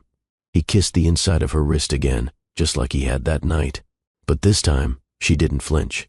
Because now, she knew what came after. Their bodies moved in rhythm. Slow, honest, grounded. He traced her hip like a man etching memory. She ran her fingers through his hair like she was anchoring herself to now. They didn't speak, because no words would have been enough. And none were needed. After, they stayed tangled, skin to skin, pulse to pulse. Kimura rested her head on his chest, eyes closed. Grayson's fingers moved lazily along her spine. Neither of them moved to break the moment. "I thought I'd never feel safe like this," she whispered. He kissed her forehead. "You built this safety," he said. "I just showed up to respect it." She pulled back slightly, looked into his eyes. "Don't ruin this by saying something perfect." He smiled. "Then let me just say this." He cupped her cheek. "I'm already home." She didn't respond with words. She kissed him again, softer this time, then curled into him and let her body rest, fully. Finally. That night, Grayson didn't sleep on the couch, and Kimura didn't pretend to want space. They shared the bed without tension, without fear, without needing to label it. Because sometimes the clearest commitments are the quietest ones. The sun crept in gently. No alarm, no chaos, just the slow golden stretch of light across Kimura's bedroom floor. She stirred first, eyes half-lidded, limbs still heavy from the weight of rest, and something deeper. She blinked and turned her head. Grayson was there, on his side, face relaxed, breathing steady, one hand resting on the sheet near hers. Their fingers weren't touching, but they were close. And that was enough. She watched him for a moment, not in disbelief, but in quiet confirmation. This wasn't a dream. He was still here, still breathing the same air, still choosing to be near. Moments later, Solis's monitor crackled with a soft whimper. Kimura sat up slowly, but before she could move, Grayson stirred beside her. "I'll get him," he murmured, voice thick with sleep. She smiled faintly. "You sure?" He was already on his feet, pulling on his sweatpants. She listened as he padded down the hall. Then, silence, then a giggle, then the deep baritone of Grayson's voice, half singing, half speaking. "Who's the boss of the morning?" "You are, you little thundercloud." Kimura pulled on her robe and walked out a few minutes later. Grayson stood in the kitchen, one hand holding Solis against his chest, the other flipping French toast on the stove. Solis was babbling, trying to grab the spatula. Kimura leaned on the doorway, arms crossed. "This is dangerous," she said. Grayson turned. "In what way?" "In the way that makes a woman forget how to guard her peace." He smirked. "Maybe peace wants to be shared." Breakfast was quiet. Solis smeared syrup across his cheeks. Grayson handed him a napkin and then laughed when the baby dropped it to the floor. Kimura sipped tea, the steam rising gently around her face. It wasn't flashy. It wasn't planned. But it was right. After breakfast, they moved into the living room. Grayson pulled Solis onto his lap and read a picture book upside down, exaggerating the voices and pointing out every animal. Kimura tidied the kitchen without being asked. It wasn't delegation. It was partnership. By mid-morning, Solis had fallen asleep in his bouncer chair. Kimura and Grayson sat on the porch, each with a mug. She watched the trees sway. He watched her. She felt it. "What?" He shook his head. "Nothing. You're staring. I'm just grateful." She snorted softly. "For French toast and board books?" "No," he said. "For this." He gestured to the space between them. "This is the first morning I've woken up in years without anxiety, without regret, without wondering what I missed." Kimura didn't respond immediately. She turned her eyes to the horizon, then asked, "When did you realize you wanted to be a father?" Grayson took a long breath. "I think the moment he touched my face in the garden." His voice softened. "It wasn't about responsibility. It was about being claimed. Like he saw me and said, 'You're mine.'" Kimura's throat tightened. She sipped her tea to hide it. "I didn't know how to forgive you," she said after a while. "You didn't have to," he replied. "You just had to let me try." She looked at him. "I'm still letting. That's all I need." They sat in silence again. Not awkward, not unresolved, just steady. Later, Kimura cleaned the nursery while Grayson changed out the batteries in Solis's baby swing. He didn't ask. He just saw the blinking light and handled it. She caught herself smiling and didn't stop. In the afternoon, they went for a walk through the lower trail. Solis strapped to Grayson's back in a carrier, babbling every time a bird flew past. Kimura laughed when Grayson tried to mimic a dove and failed miserably. "You're not exactly a bird whisperer," she teased.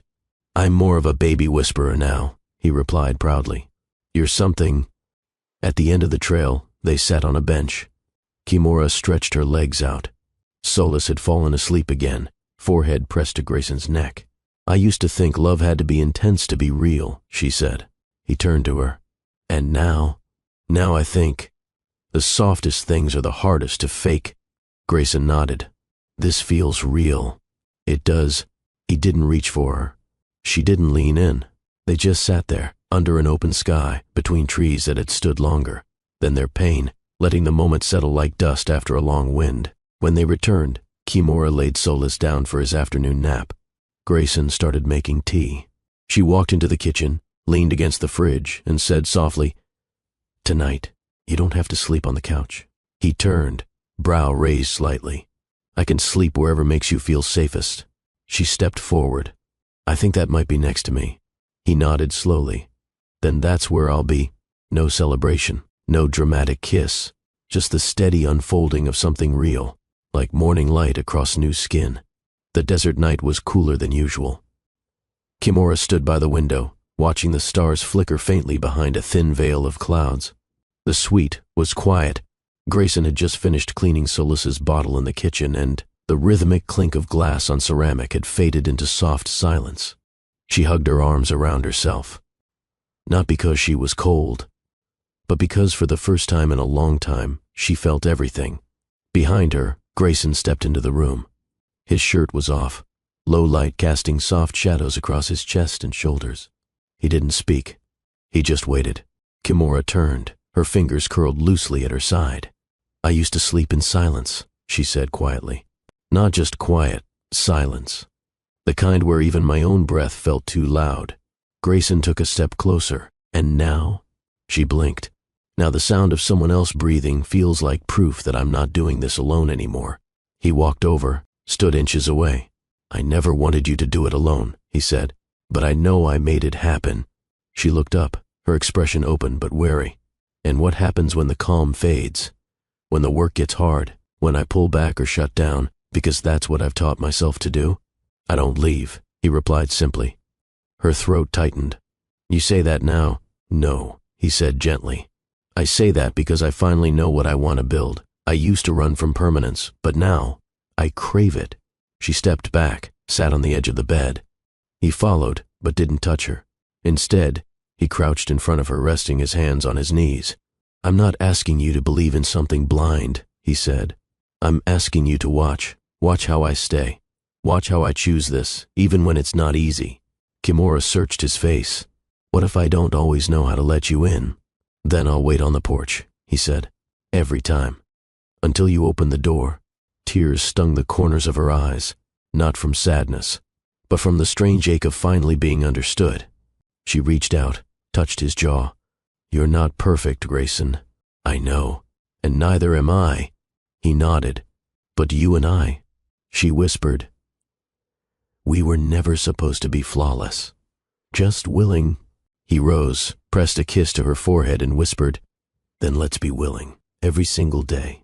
They climbed into bed together again that night, not like strangers reaching across a divide, but like a woman and a man who had fought through storms just to arrive at a space where softness was no longer dangerous. Solace woke just after midnight, fussing gently.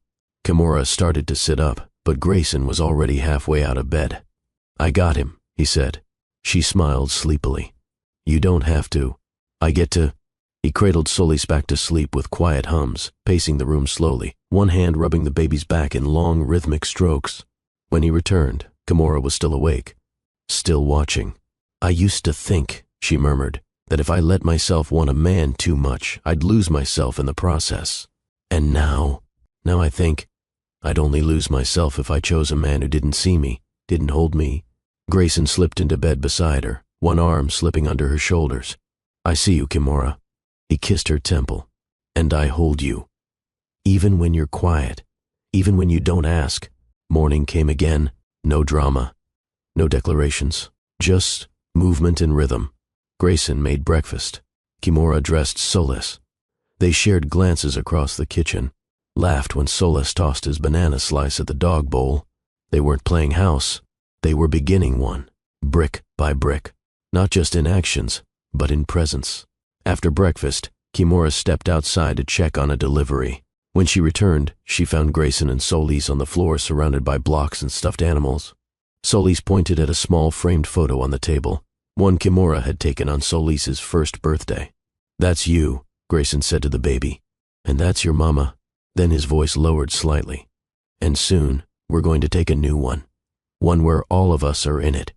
Kimura paused at the doorway, hand over her heart. No more doubts, no more tiptoeing, no more goodbyes.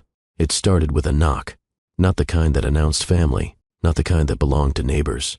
This knock was sharp, timed, businesslike. Kimura was feeding Solis sliced apples at the dining table when she heard it. Grayson opened the door, and every trace of softness disappeared from his expression. Two men stood outside, suits tailored, smiles too wide, and behind those smiles, history. "Gray," the taller one said, extending a hand. "You're hard to find these days." Grayson didn't shake it. "Because I wanted to be." Kimura stood now, holding Solis against her hip. The taller one glanced at her, then at the child, raising an eyebrow with barely hidden calculation. "I see you've been busy," he said with a thin smirk. The other man chimed in, voice smoother. "We came with an opportunity." Grayson's jaw tightened. "You came with temptation. Let's not pretend it's more noble than that." Still, he didn't slam the door. He stepped aside. 10 minutes. That's all. Kimura watched them enter, men who once called themselves brothers in boardrooms, who vanished the minute Grayson walked away from the empire he built. They sat in the living room. The taller one, Lennox, spoke first.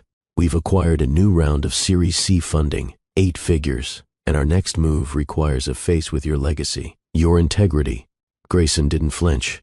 The other, Marcus, added, "We're not asking you to rebuild, just endorse. Join the advisory board, 1 press run, a few international appearances, and in return," Grayson asked flatly, "a seat at the table again, full equity restored, back where you belong." Kimura listened from the hallway. Her grip around Solis grew tighter, because those words, "back where you belong," once meant the world to Grayson. They meant the nights he never slept, the anxiety that stole his appetite, the way he'd once let ambition bury the boy who just wanted to be enough. "You built that company," Marcus said. "Don't let your silence hand it over to vultures." "You mean like you?" Grayson asked quietly. Lennox laughed, trying to play it cool. "We all made mistakes, Gray, but only I paid for them," Grayson replied.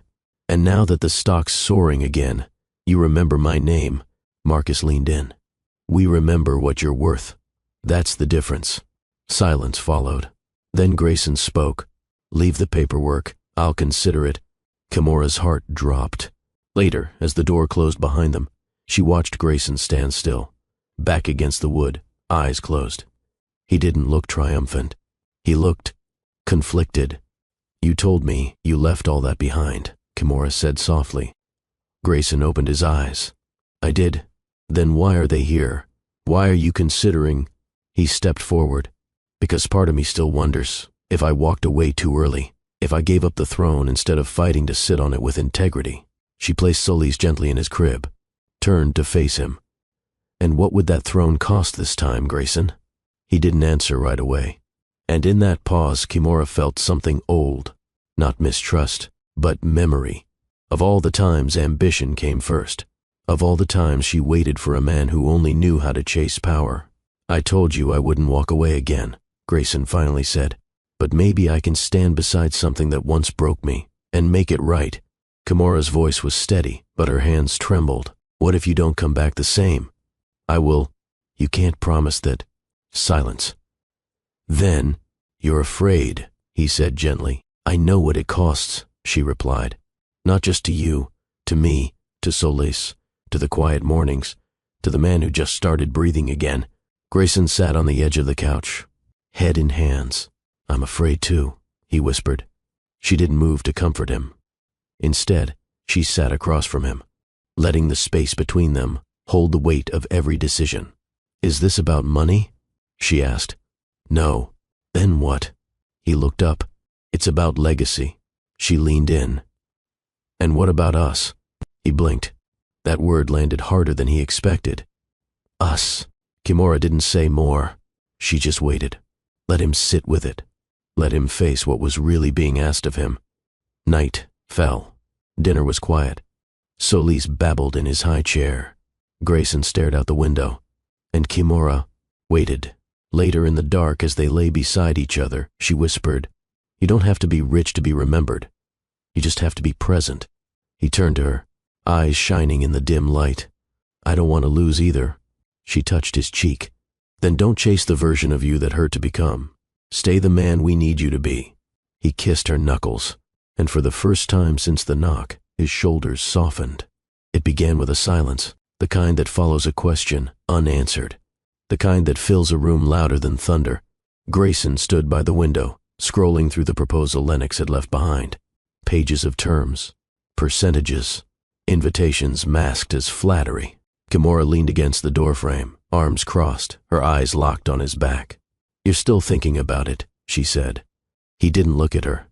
Didn't need to. His silence was already an answer. "Say it, Grayson," she pushed. "Say you want to go back." He turned slowly, exhaling. "I didn't say I wanted to go back." "No, you didn't say anything at all. That's worse." Her voice trembled, not from rage, but from recognition. "I watched you disappear into ambition once before. You think I don't see the signs?" Grayson dropped the proposal on the table. "It's not ambition this time. It's unfinished business. Unfinished for who? For them? For your pride? Or for the little boy in you who still needs to prove he mattered?" He winced, and that tiny flinch told her everything. "You left that world," she continued, stepping closer. "You built something new with your hands, with your peace. And now the moment they snap their fingers, you consider trading that in? It's not that simple, Kimura. No, it never is. That's how it starts. One maybe. One what if. Then 3 months later, I'm waking up next to a stranger chasing things that never loved him back." Grayson's jaw tightened. He turned away again. She wasn't finished. "You say you won't run, but I can feel it. I can feel you pulling away. Every time your phone vibrates, every time you stare off like you're already somewhere else." He spun toward her. "I'm not pulling away. I'm thinking about what?" His voice rose, too loud, too sudden. "About whether I can be a man who builds something bigger without losing the people I love." She stared at him, stunned, not by the volume, but by the fracture it revealed. "You think we're in the way?" "No," he said, breath heaving. "I think I'm scared." "Of what?" He took a step toward her. "That I'll never stop being tempted." Kimura's eyes shimmered. She backed up slowly, the pain twisting her lips. "Then maybe I was wrong," she whispered. Grayson froze. "Wrong about?" She swallowed. "About believing you were done running." He opened his mouth, closed it again, because she wasn't throwing accusations. She was naming fears, real ones. "This isn't about a company, Grayson. This is about patterns. Yours, mine, ours." She walked past him, paced the room like she was trying to keep her heart from breaking. "I gave you my trust again, not because you promised to be perfect, but because you promised to stay. I'm here. Physically, yes. But you're halfway out the door already." That landed hard. "I'm not leaving," he said, softer now. "You don't have to pack a bag to leave," she replied. Then quieter, "Sometimes leaving is in the eyes. In the way you say maybe instead of no. In the way you hesitate before choosing us." They stood in silence, a storm of words already said, 1,000 more pressing behind their teeth. Kimura turned away, hands on her hips, head bowed. Grayson walked to her, stood behind her without touching. Then finally he asked, "What do you need from me?" She spun. "I don't want your apology. I want your choice." Her voice cracked. "Choose us, not out of guilt, not out of fear, but because you finally understand what this is." He nodded, breathed deep, and then, slowly, walked to the fireplace. He took the investor folder, and without hesitation, ripped it in half. The pieces fell to the floor like broken chains. Kimura didn't speak. She just watched, and when he turned back to her, something had shifted, not just in the room, but in him. "I'm tired of chasing ghosts," he said. She stepped forward. Her hand found his chest, right where his heart still beat fast. "Then stay where you already are," she whispered. "With us. With you." They didn't hug, didn't cry, but something unspoken passed between them. A truth louder than shouting. A choice finally made. That night, there was no make-up intimacy, no overcorrection. They simply coexisted. sharing space, Solis asleep in the next room. In the early morning hours, Grayson reached for her hand beneath the covers. She laced her fingers with his. No words, just presence. No more running, no more hesitation, just a man, and the woman who believed in him, waiting to see if he could finally believe in himself too. The sun rose differently that morning. Not louder, not brighter, but clearer. Grayson stood barefoot in the kitchen, coffee in one hand, the other resting gently on the island counter. The fire from the night before had faded from his eyes, but something else had replaced it. Resolve. Kimura walked in quietly, a soft robe around her shoulders. "You didn't sleep," she said. He shook his head. "Didn't need to." She paused, then nodded toward the folded folder in the trash. "That final?" Grayson didn't hesitate. "It's already done." Kimura walked to the fridge, pulled out Solis' breakfast tray, but her eyes stayed on him. What changed? He took a long sip, then placed the mug down carefully. "Solis," she raised a brow. "He talk in his sleep now?" Grayson chuckled under his breath, then looked her in the eye. "No, but last night, when I kissed him goodnight, he mumbled something." "What did he say?" Grayson's voice went quieter. "He said, 'Dadaste.'" Kimura's breath caught. "He's never called you that before." "No, he hasn't." A beat of silence passed. Grayson continued, softer now. "I sat in his room for an hour, just watching him breathe, listening to those tiny dreams, and I realized, I've already built something. We have." She walked over, placed her hand on his chest. "What are you going to do?" "I'm taking my son for a hike." The message to Lennox and Marcus was short. "I've made my choice. I'm not interested in resurrecting anything. I'm raising something better." Grayson Vale. He didn't wait for a reply. Didn't need to. By 9:30 a.m., Solis was buckled into a carrier on Grayson's back, bouncing excitedly, as his little fingers gripped the straps like they were ropes in a pirate ship. "Adventure time?" the boy chirped. Grayson grinned. "Absolutely, buddy." They drove to a quiet desert ridge, where the hills met the edge of mountain cliffs and the air held stillness that made you listen. Not just hear, listen. Grayson parked the car, took a deep breath, then lifted Solis onto his back. "Ready, Captain?" "Ready." Solis beamed, and they started climbing. The hike wasn't long, maybe 2 miles, but each step carried weight, not of the child on his back, but of the man he used to be, of the moments he missed, of the dreams he once thought would make him immortal, but nearly made him a ghost instead. Solis babbled happily the entire way, about birds, about rocks, about nothing and everything, and Grayson listened, every word, every giggle, like it was the first boardroom that ever mattered. Halfway up they stopped under a shady outcrop. Grayson unstrapped the carrier and let Solis run in tiny circles, picking up pebbles and pointing at butterflies. Then, as Solis squatted to poke a cactus, Grayson pulled out his phone, opened the draft contract, and deleted it. Solis ran to him, arms wide. "Water?" Grayson handed him the bottle, smiling as Solis drank like a champion. He wiped his son's chin gently, eyes full of something ancient. Joy and gratitude. "You know," Grayson said, almost to himself, "this is the deal I never saw coming." Solis tilted his head. "Deal?" Grayson laughed. "Yeah, you, your mom, this life." Solis looked confused, then pointed to his tiny chest. "Me, you." They reached the summit an hour later. Nothing extravagant, just a rocky clearing with a view of endless sand and sun-dusted peaks. But to Grayson, it was cathedral. And Solis? The sermon. They sat together, wind brushing their faces. Grayson held Solis in his lap, both of them eating apples and almond butter out of a tiny lunchbox. "Why mountain?" Solis asked between bites. Grayson smiled, because sometimes the best views come after the hardest climbs. Solis furrowed his brow like he was storing that line for later. Grayson chuckled. "You'll get it when you're older." Then, softly, Solis turned and laid his head on Grayson's chest. "Dada stay?" Grayson froze, heart thudding. He placed his hand over Solis's tiny back and whispered, "Always." They stayed until the sun shifted, until silence no longer meant avoidance, but peace. When they packed up and descended, Grayson felt lighter, not because the burden was gone, but because he finally knew what was worth carrying. At home, Kimura met them at the door. Solis ran to her, proudly pointing at his scraped knee like it was a trophy. Grayson followed, slower, different. "How was the hike?"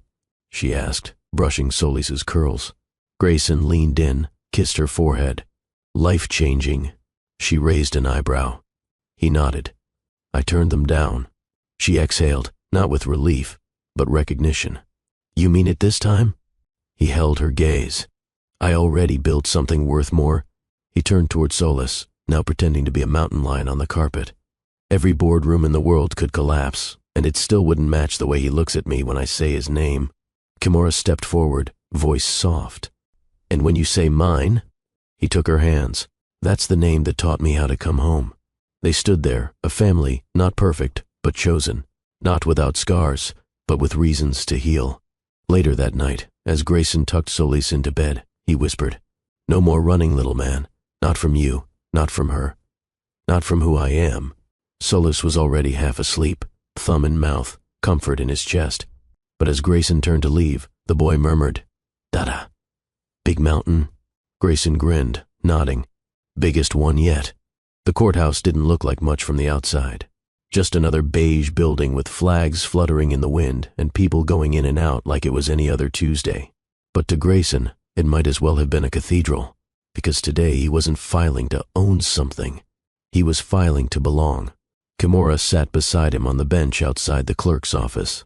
Solis was with her mother for the morning, playing with toy trucks and making up stories about lions who drank strawberry milk. Grayson held a folder in his hands. Not sleek, not branded, just simple manila. Inside, paternity acknowledgement forms, parental responsibility affidavits, name change preferences, custody declarations, a letter he wrote himself, attached to the application, just in case. He was quiet, but not because he was unsure.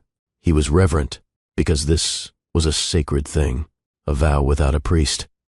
Kimura placed her hand on his thigh. He turned to her, breath slow, chest rising and falling like he was preparing for a ceremony. "You ready?" she asked softly. He nodded. "Ready as I'll ever be." They were called in. The room wasn't grand. A small office, 2 chairs, 1 desk. The clerk, a gentle woman in her 50s, looked over her glasses as Grayson introduced himself. "Here to file a parental claim?" she asked. "Yes," he replied. "For my son." The woman smiled, reaching for the stack of forms. "All right, let's make this official." Grayson sat down, took the pen, and began signing, line after line.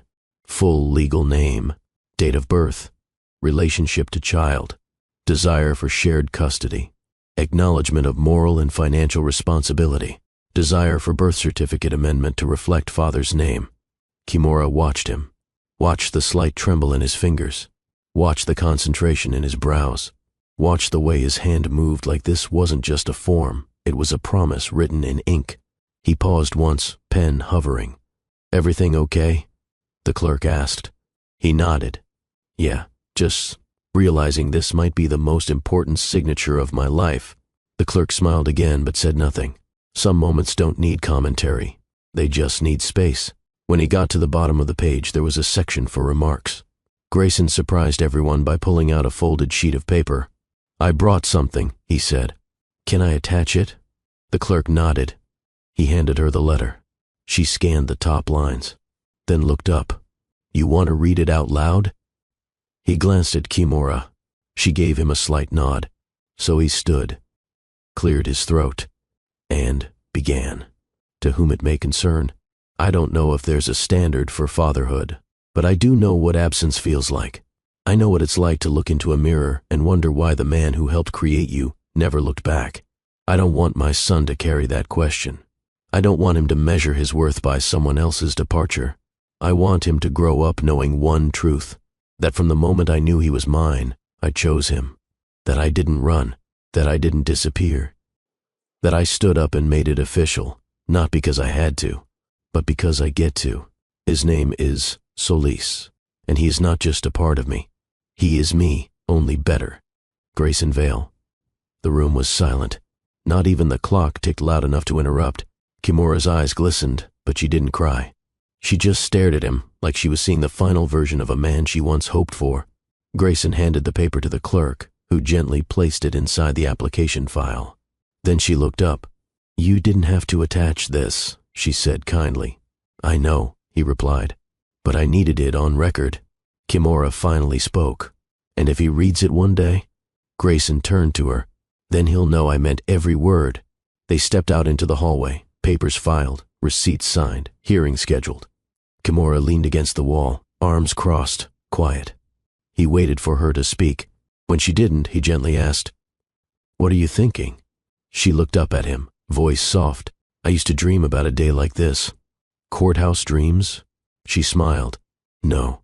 A man who wouldn't need to be begged to stay, who would claim our son not out of duty, but desire." Grayson stepped closer. "No one had to convince me, Kimura. Solis claimed me the day he looked up and smiled like he already knew who I was." He took her hand. She didn't pull away. "You think he'll understand?" she asked quietly. "Maybe not now. But one day, he'll look back and know his father fought to belong. That he didn't just show up, he stood up." A tear rolled down Kimura's cheek. She shook her head, laughing lightly through it.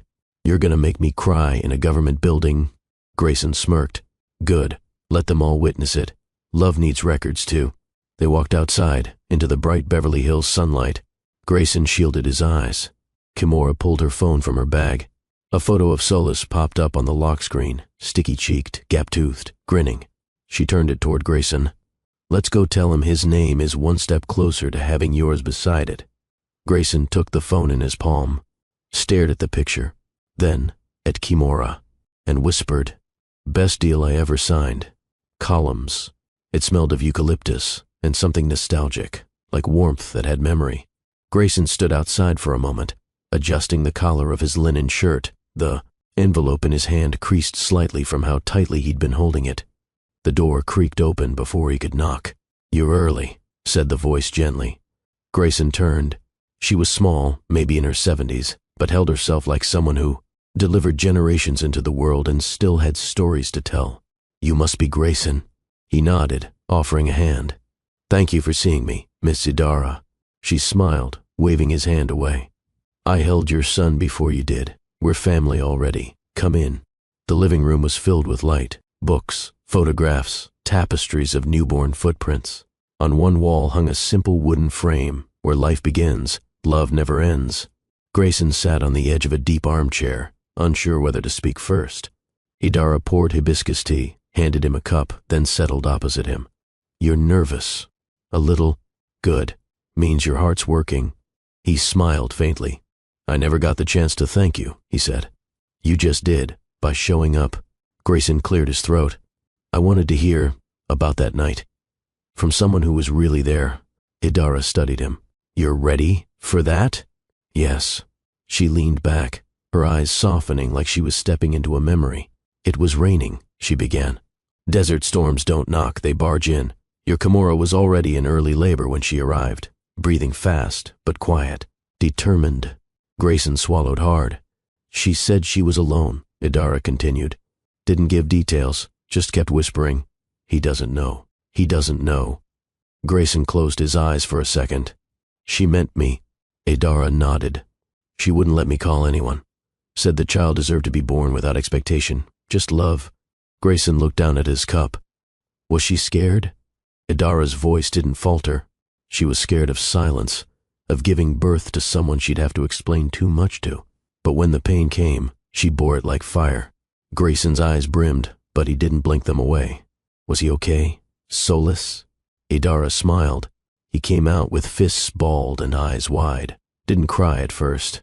Just looked around the room like he was confused why we'd made him leave somewhere warm. Grayson chuckled lightly. Idara continued, but the moment she said his name, he let out the biggest wail, as if he'd been waiting for her voice. Grayson stared at the steam rising from his cup. "I missed it." "You did," she said, without cruelty. "Just truth. And that's okay. You're here now. Most men don't even look back."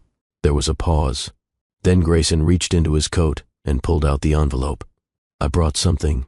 He slid it across the table. Inside, a photo of Solis holding a sketch of his family. Grayson, Kimura, himself in the middle, drawn with blue wings. "And this?" A drawing he made last week, Grayson said quietly. Said I was an angel who came back. Idara touched the image gently. He's not wrong. You see a lot of fathers? Grayson asked after a moment. Some. Most don't come until the baby is breathing. Some never come at all. He nodded slowly. What do you think makes the difference? Idara looked up. Regret. Grayson met her gaze. Or love, she added. Sometimes both. He leaned forward. Can I ask you something? Personal. She tilted her head. Why did you stay with her that night?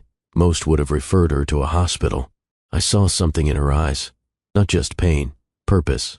And I knew that child was coming into the world loved, even if love had to do the labor alone. Grayson's chest tightened. Did he look like me? Idara smiled. Immediately. Grayson looked away. That must have made her feel something. She held him close, kissed his forehead, and said, He's got your fire, Grayson, but I pray he has my peace.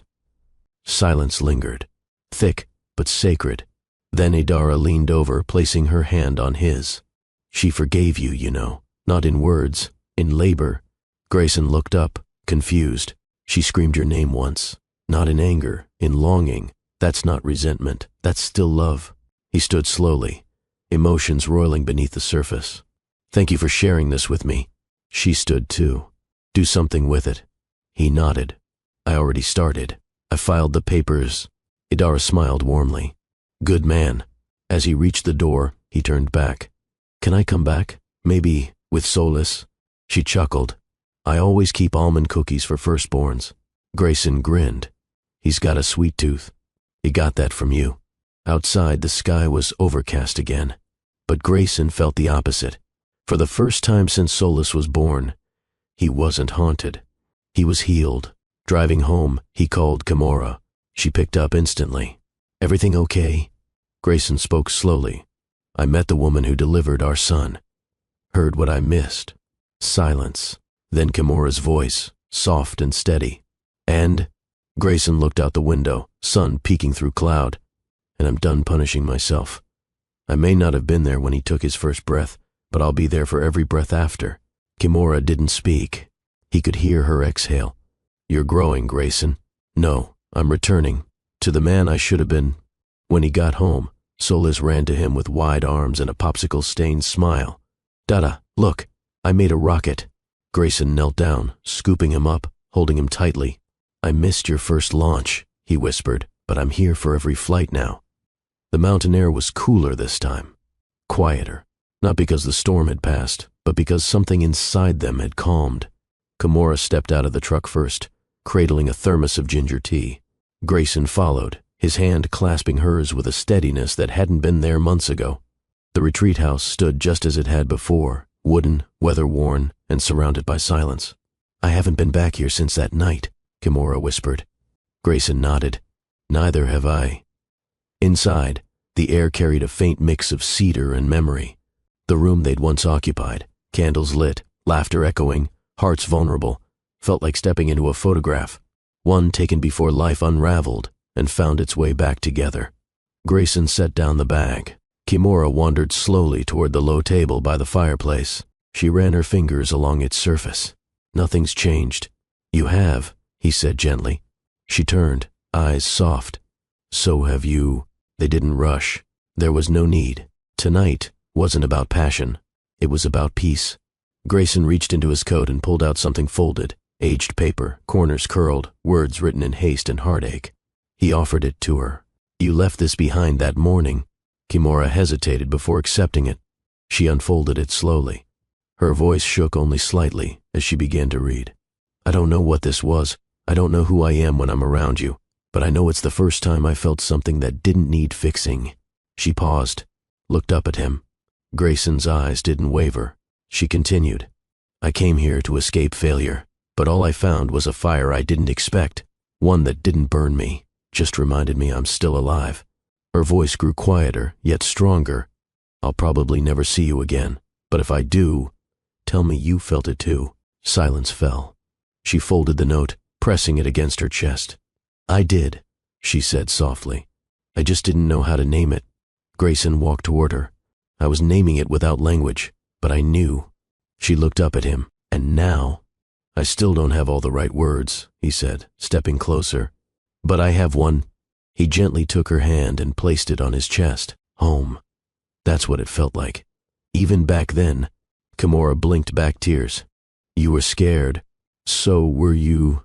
But we still came back, she whispered. Grayson nodded. We made a promise in that room without even speaking it. We both just forgot. Until now. They sat near the fire pit, the logs already stacked, the match in his hand trembling slightly. Kimura watched him light the flame. One flick, a spark, then warmth. They wrapped themselves in the same woven blanket from that long-ago night. Grayson handed her the thermos. She took a sip, then leaned her head against his shoulder. Do you regret anything? She asked. He inhaled. Only the time I wasted doubting what I already knew. She nodded slowly. For a long time, I told myself this room was a mistake, a detour. Me too, he admitted. But now I think maybe it was the start of everything, she whispered. Grayson smiled. I came here to forget who I was, and you became who you were always meant to be. The fire crackled. Outside, the wind had softened. Inside, the silence felt like a song. You know, Kimura began, turning to him, that night. I prayed. He looked at her gently. I asked for clarity, for a sign, anything to remind me that love could still reach me. She touched his face. And then you looked at me like I was more than my wounds. Grayson kissed her knuckles. You were. She leaned in closer. And so were you. They didn't speak for a while. The flames danced before them, casting golden shadows on the walls. Finally, she whispered, I'm ready to forgive everything. Grayson looked at her, surprised. Even me. Kimura shook her head. No. Especially you. He closed his eyes, let the words sink into places he didn't even realize were still aching. Thank you. She shifted, resting her palm against his cheek. We get to choose how this story ends. He nodded slowly. I choose us. The fire burned lower. Kimura unfolded the note again, set it beside the flame. Let's leave it here, she said. Why? Because the man who wrote this was searching. The man I'm with now. He's found. Grayson nodded. He reached into the bag and pulled out a small wooden box. Then, let's make something new. Inside the box, a blank page. He handed her a pen. Together, they wrote a new letter. This time, addressed to Solis. Dear son, this place is where you began. Even before we knew your name. Before the papers. Before the courtrooms. Before the family photo on the fridge. This fire was our first promise. That love, real love, isn't found. It's chosen. Again and again. And you, Solis. You are the best proof we ever made the right one. Love, Mom and Dad. They folded it, placed it inside the box, and buried it beneath the tree just outside the retreat cabin, where roots could keep it safe, where Solis might one day find it. And no, not every love begins with clarity, but the ones worth keeping, they always circle back. The sunlight had a different glow on Sundays, not rushed, not commanding. It just arrived, like the world itself was taking a breath, inside the modest home nestled on the edge of the desert's quiet slopes. The scent of maple syrup danced with a rhythm of sizzling batter. Kimura flipped pancakes with one hand, the other resting lightly on her hip. Solis, pajama-clad and wide-eyed, sat at the counter swinging his little legs, deeply invested in the colors moving on the TV. Grayson? He stood barefoot in the kitchen doorway, coffee mug in hand, quietly watching. Not from a distance this time, but inside it all. Part of the picture. You're burning the edges, Kimura teased without looking back. I like them crispy, he replied, smirking. She shot him a playful glance. That's not what you said last week. I've evolved, he said, leaning over to kiss her cheek. Solis giggled. You guys are being mushy again. Kimura chuckled and slid another pancake onto the growing stack. Grayson walked over to his son, tousled his hair, and took a seat beside him. What you watching? Solis pointed. It's about a raccoon who wants to be a chef. Grayson arched a brow. Ambitious little guy. He burns the soup. Then he fixes it with marshmallows. Genius, Grayson said. Remind me to try that. These were the moments that never made headlines. But they healed something. Moments where no one was apologizing. No one was making up for lost time. just being. They moved as a unit now. After breakfast came the shoe chaos. Solis insisted on wearing the mismatched sneakers with the rocket ships, even though one shoe squeaked with every step. Grayson knelt beside him. "You sure you want to squeak all day?" Solis nodded proudly. "It makes people laugh." Grayson grinned. "Then let's make the world smile, buddy." Next was the park, not for grandeur. Just grass, swings, and sunlight. Kimura sat on the bench with her sketch pad while Grayson chased Solis across. The playground, his laughter echoing like wind chimes in the breeze. He didn't check his phone once. Didn't need to. The deal he'd turned down, the empire he'd walked away from, it didn't exist here. And he didn't miss it. He was too busy pushing Solis higher on the swing, yelling to the moon, as the boy screamed joyfully. Kimura captured it all in graphite swirls and soft shading. A father, a son, a sky that no longer threatened rain. Back home, Grayson took charge of lunch. Grilled cheese and apple slices arranged like stars. "Gourmet," Kimura said, biting into hers. "I learned from the raccoon chef," he replied. After lunch, Solis built a spaceship from pillows. Grayson was designated co-pilot. "Where are we flying?" he asked, ducking inside the living room fort. Solis pressed buttons made from bottle caps. "To Planet Family." Grayson froze, just for a second. Then he nodded. "Best destination I've ever heard." Later, Kimura watched them nap on the couch. Solis curled against Grayson's chest like he'd always belonged there. And maybe he had. That night, when the moon hung low and quiet outside their bedroom window, Grayson stood brushing his teeth, staring at the man in the mirror. Not the tailored version. Not the CEO with polished promises. Just this one. Sleepy-eyed. T-shirt wrinkled. Whole. Kimura leaned against the doorframe, just like that night of their fight. Only this time she was smiling. "You okay?" He nodded. "I never thought I'd love this much peace."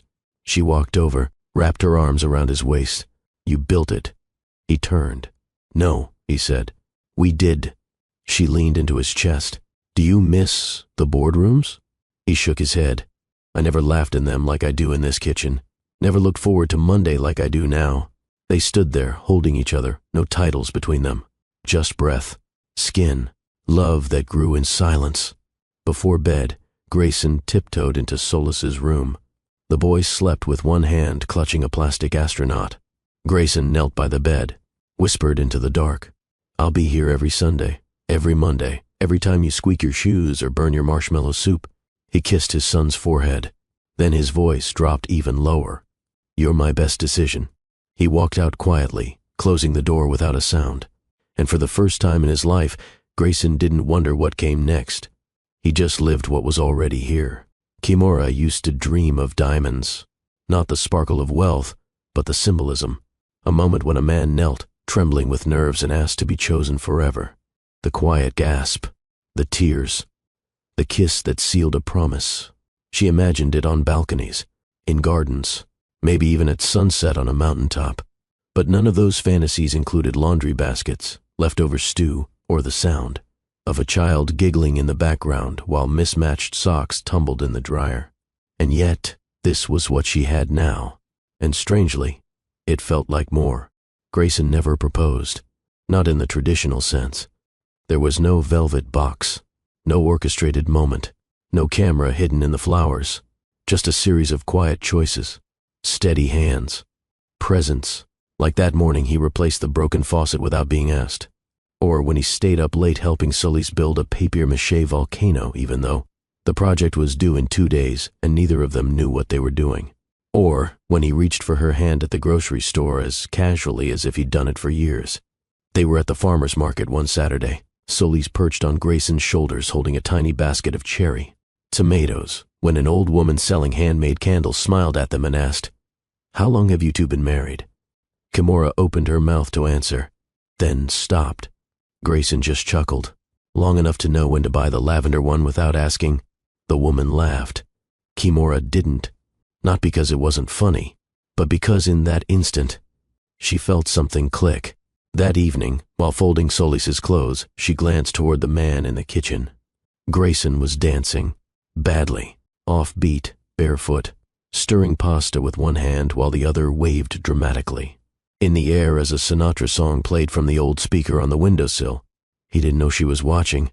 That made it more beautiful. She sat on the edge of the bed later, brushing her hair, when he walked in and kissed the top of her head. "Need help with anything?" She shook her head. "You already are." He blinked. "I haven't done anything." That's exactly what makes it everything. They lay in silence that night, her head on his chest, his fingers tracing idle circles on her shoulder. "I used to picture it, you know," she whispered. He looked down. Picture what? How it would happen. The proposal, the ring, the whole moment. He stayed quiet. She continued, "But I don't anymore." He turned slightly, uncertain. "Why not?" She smiled. "Because every time you stay, you already ask the question. And every time I let you in, I already answer." The next morning she found a note on the kitchen table. It wasn't elaborate, just one sentence in Grayson's handwriting. "If this is what forever looks like, I don't need a ceremony. I just need your coffee smile." That night, Solis fell asleep in Grayson's arms, the two of them on the couch, the TV playing low, a blanket tucked around them like time had stopped to listen. Kimura sat across from them, heart full, tears quiet. She realized that forever wasn't a performance. It was the art of showing up. He showed up when the car battery died. He showed up when Solis had a fever at 3 a.m. He showed up when she snapped at him from exhaustion, and he answered with patience, not pride. One day, Solis asked, "Are you and Daddy married?" Kimura smiled, kissed his forehead, and said, "We love each other every day." Solis shrugged. "Cool. That sounds better." Grayson never got down on one knee. He never asked. Because she never needed him to.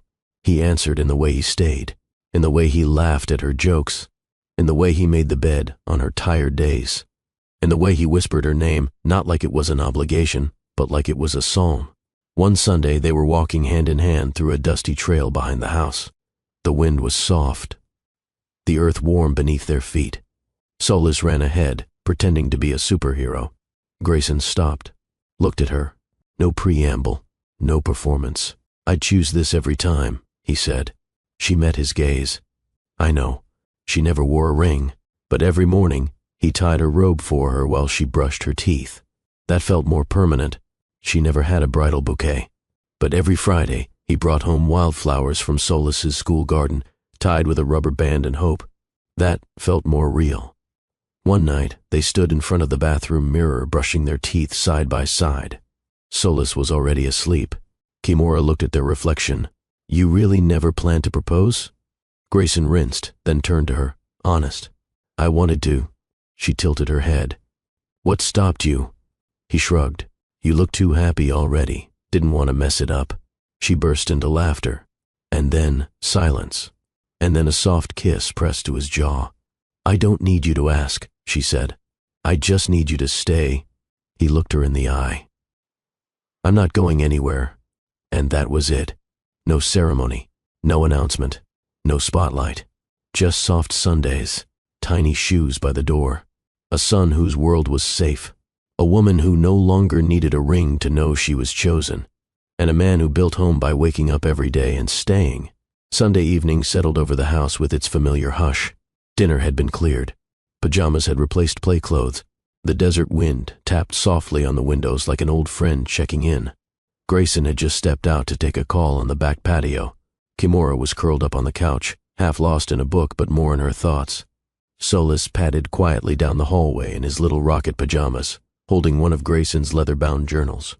"Mommy," he whispered, "can I ask you something?" Kimura closed the book, concerned by his tone. "Of course, baby. What is it?" He opened the journal and held up something that shimmered between the pages. A ring. Simple, elegant, gold. No stone, just timeless. Kimura's breath caught. "He had it in here," Solis said. "I wasn't snooping. I just wanted to draw something and grab the journal he writes in a lot." She reached out slowly and took the ring from his small hand. Her fingers trembled, not because of the surprise, but because some part of her had known that something deeper stirred in Grayson's silence. "Do you think it's for you?" Solis asked, eyes wide. Kimura smiled gently. "I think it might have been." Later, after Solis had drifted off to sleep, Kimura stepped onto the back patio with the journal and ring. Grayson was staring out at the night sky, a blanket wrapped around his shoulders, the desert air cool and dry. She said nothing at first, just sat beside him, held out the journal. His eyes dropped to the cover, then lifted to hers, then to the ring between her fingers. No panic, no scramble to explain, just stillness and honesty. "You were going to ask me," she said. It wasn't a question. Grayson nodded. "I bought it the week after Solis called me Dad for the first time." Kimura turned to him, surprised. "That long ago?" He nodded again. "I thought maybe we needed more time. Maybe you needed to know I wasn't rushing this." She held the ring up between them. "Why hide it in a journal?"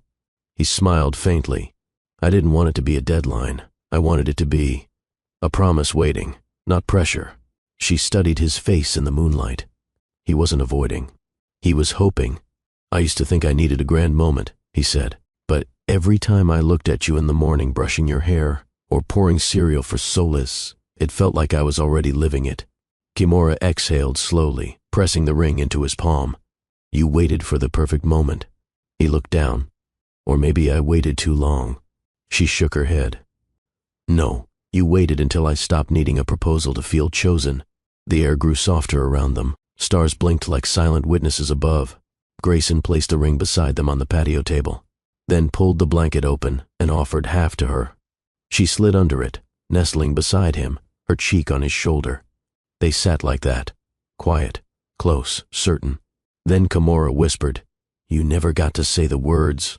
He turned slightly toward her, voice low. "I didn't buy that ring just because I thought it was time. I bought it because every part of me started thinking in we, because loving you made me braver, because you were never just a chapter, you were the rewrite." Her breath caught in her throat. "And I knew," he continued, "that if I ever lost everything again, but still had you and Solis, I'd still be the richest man in the world." A tear slipped down her cheek. She didn't wipe it away. It didn't come from pain, but from a love that had learned how to wait without fear. He reached for her hand, then the ring, then paused. "I don't want this to be a question," he said. "I want it to be a statement." She met his gaze. "I'm already yours," she whispered. He slipped the ring onto her finger and kissed her, not like an ending, but like a sunrise. Under the vast desert sky, no one clapped. There was no applause, no spotlight, just two people who had walked through fire, rain, silence, and storms, and chose to sit under stars, wrapped in one blanket, one promise, one life. Inside, Solis rolled over in his sleep, murmuring something about pancakes and planets. And outside, two hearts beat in rhythm, no longer asking for the future, because they had already started living it. The morning sun rose with ceremonial grace, like it too knew something sacred was about to unfold. On the edge of the desert bluff, where the wind whispered secrets between cacti and sandstone, rows of white chairs had been arranged beneath a soft canopy of cream and gold, not for a wedding, but for a naming. Kimura stood in front of the mirror, adjusting Solis's tiny suspenders. The boy's curls had been freshly fluffed, his shoes polished until they shone. He tugged gently at the bow tie. "Do I have to wear this?" Kimura knelt down, straightened it, and smiled. "Just for today, baby." He made a face. Kimura tapped his nose. "You're the star, soul shine." Outside, Grayson waited in a tailored linen suit, no tie, no collar buttoned, just ease. His fingers clutched a small note card, creased at the corners from how many times he'd unfolded it. Guests began to arrive. Not hundreds, but enough. People who mattered. Friends, the midwife, his legal team. Former colleagues turned confidants. A few from Kimura's old book club, the desert community they'd grown to love. And at the center of it all, Solis. When the music began, soft guitar, warm percussion, Kimura stepped onto the aisle holding Solis's hand. Grayson's breath caught, not because he hadn't seen them like this before, but because this time, everyone else did too. When they reached the small platform, Solis jumped up eagerly and grabbed the microphone from the stand. "I'm 5, he declared. Laughter rippled through the crowd. Grayson stepped forward. "Told you he'd open the ceremony," Kimura whispered to him. Grayson grinned. Natural showman. Then he turned to the crowd, eyes sweeping across faces who'd gathered to witness. Something more intimate than a contract, more sacred than a company launch. a family's public vow. He cleared his throat. I didn't grow up dreaming of fatherhood, Grayson began. Not because I didn't want it, but because I didn't know how to picture it. He looked down at Solis, and then this little boy appeared. Like a sunrise I hadn't prepared for, Solis beamed, standing proudly beside him. Kimora's fingers interlaced tightly in front of her, holding emotion at bay. Grayson continued. Today isn't about a name on a certificate. It's about what names mean, what being named means. To be claimed, celebrated, loved loudly. He turned slightly, gesturing toward his son. This is Solis Elijah Thorne, my son. Not by accident, not by obligation, but by choice. Kimora's breath hitched. Solis blinked. That's a long name, he whispered. Grayson chuckled softly. Yeah. It's going to sound powerful on business cards. He turned back to the guests. You all know pieces of my story. You've seen me walk away from boardrooms. You've heard about the missed years, the mistakes. But what matters is that I'm here now. He placed a gentle hand on Solis's shoulder. And I will always be here. Applause came slowly at first.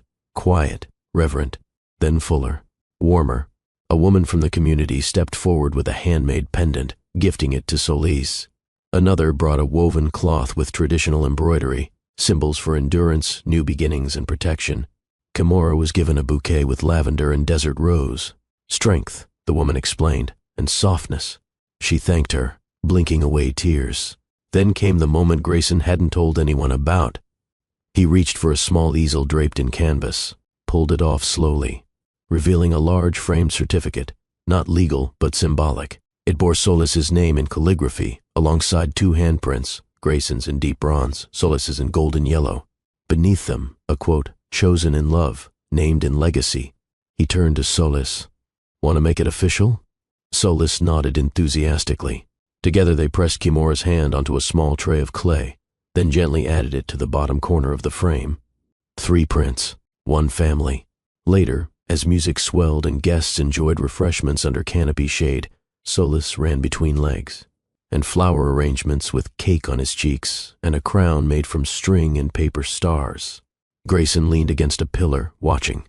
Kimora joined him. Told you he'd steal the show, she murmured. Grayson looked down at her. I didn't mind being background. Not today. She leaned against his chest. He'll remember this. Grayson nodded. So will I. They stood there until the sun dipped low, painting the desert in hues of amber and tangerine. Solis found them just before dusk. Daddy? Grayson turned, crouching. Yeah, buddy? Solis tilted his head. Can I have another name day next year? Grayson chuckled. How about we make every day a name day? Solis thought for a moment. With cake? Kimora laughed. Only if you brush your teeth. As guests began to depart, one by one, Grayson and Kimora walked slowly back. Toward the house, Solis skipping ahead with a balloon trailing behind him. The desert sky bloomed with stars. No titles, no headlines, just legacy, written in laughter, footsteps, and a name now shared. The house was still. A rare quiet had settled after the naming celebration. Solis was fast asleep, arms flung across the pillows like he tried to hug the whole day in his dreams. The stars outside blinked soft approval through the window. The desert wind carried no drama tonight, only stillness. Kimora sat by her writing desk, a cup of hibiscus tea untouched beside her. Candlelight flickered near the edge of her vision. She wasn't crying. She wasn't overwhelmed. She was simply ready. She pulled out a fresh sheet of linen paper, the kind she'd been saving for when the moment felt sacred enough to deserve it. Tonight felt like that moment. Her hand hovered over the paper. Then, slowly, she began. Dear Grayson, I've written you in my head 1,000 times. Words I never sent. Words I buried under fear, under stubborn silence, under the ache of almosts. But this one, I'm letting it live, because I want you to read what I've never had the courage to say out loud, or maybe what I've only said in pieces. You didn't just come back, you arrived, fully, bravely, quietly. You let Solis find you before you tried to fix anything. You let me decide what forgiveness would look like. That's not small. That's not passive. That's strength I didn't know how to ask for. You once said you didn't have a map for love, but every day you show up with a compass. Not perfect, not polished, but present, And now, it's my turn to show up, not with caution, but with choice, with clarity, with my version of stay. So here it is, stay. Not just in this house, not just in this rhythm we found, but inside the spaces you never asked me to enter. Stay in the parts of me that were convinced men only love when it's convenient. Stay when I'm tired of being strong and just want to be held without asking. Stay when I'm loud, when I'm petty, when I overthink dinner and underreact to good news. Stay as my friend, as Solis's example, as the man who didn't chase applause, but built trust in silence. I don't want a fairy tale anymore. I want a faithful one. And somehow, you became that. So this is my letter, my vow, written not for ceremony, but for us, for every soft Sunday, every storm, every moment in between. Stay, because now I'm choosing you back. Kimura. Her hand trembled as she signed the bottom, but her heart didn't, not anymore. She folded the letter carefully and slipped it into a deep navy envelope. No wax seal, no flourish, just her handwriting on the front for Grayson, when you're ready. She didn't plan to hand it to him tonight. She didn't need to. This wasn't a performance. It was a truth that could wait. Because she finally understood something. Real love doesn't knock loudly. It stays and waits. She walked to the bedroom, paused in the doorway. Grayson was there, half asleep, book on his chest, lamp still on. She smiled, slid the envelope into the drawer on his side of the bed, then turned off the light. She slipped under the covers beside him, close enough to feel his breath shift toward her. "Everything okay?" he murmured. "Yeah," she whispered. She pressed a kiss to his shoulder. No fireworks, no dramatic music, just skin, breath, and the quiet sound of choosing. The wind over the mountain desert was gentler tonight. A fire crackled behind their small adobe house, embers glowing like quiet stars beneath the sky's velvet dome. Grayson sat with Solis bundled in his lap, the boy's head resting against his chest, heavy with sleep. His tiny fingers curled around the hem of Grayson's flannel shirt, as if instinctively refusing to let go, even in dreams. Kimura sat beside them on a woven blanket, knees pulled to her chest, chin resting on them. Her eyes weren't tired. They were full, full of memory, full of future, full of the man and boy who had rearranged her entire heart. Grayson looked at her. She looked back. No one needed to speak, but she did, just once. I used to think love had to roar. He didn't interrupt. He just listened. I thought it needed to fight for me, rescue me, sweep in with a banner and a soundtrack. She smiled softly, the flames flickering in her eyes. But it didn't. It just stayed. Grayson ran a gentle hand over Solis's back. He exhaled. I used to think I had to earn everything, that nothing I was would ever be enough unless I bled for it. Kimura's hand found his under the blanket. "You bled in ways I'll never fully understand," she said quietly, "but you also healed." He turned toward her. "I'm not going anywhere," he said. "I know," she whispered. "I just needed to believe it first." Solis stirred slightly in his arms, murmured something about pancakes and tigers, then drifted back into sleep. Grayson laughed under his breath. "Someday he's going to ask how we did it," he said. Kimura looked out at the desert horizon. "What will you say?" He paused, then answered slowly. "I'll tell him it wasn't perfect, that we made mistakes, that we were scared sometimes, but that we never stopped trying." Kimura nodded.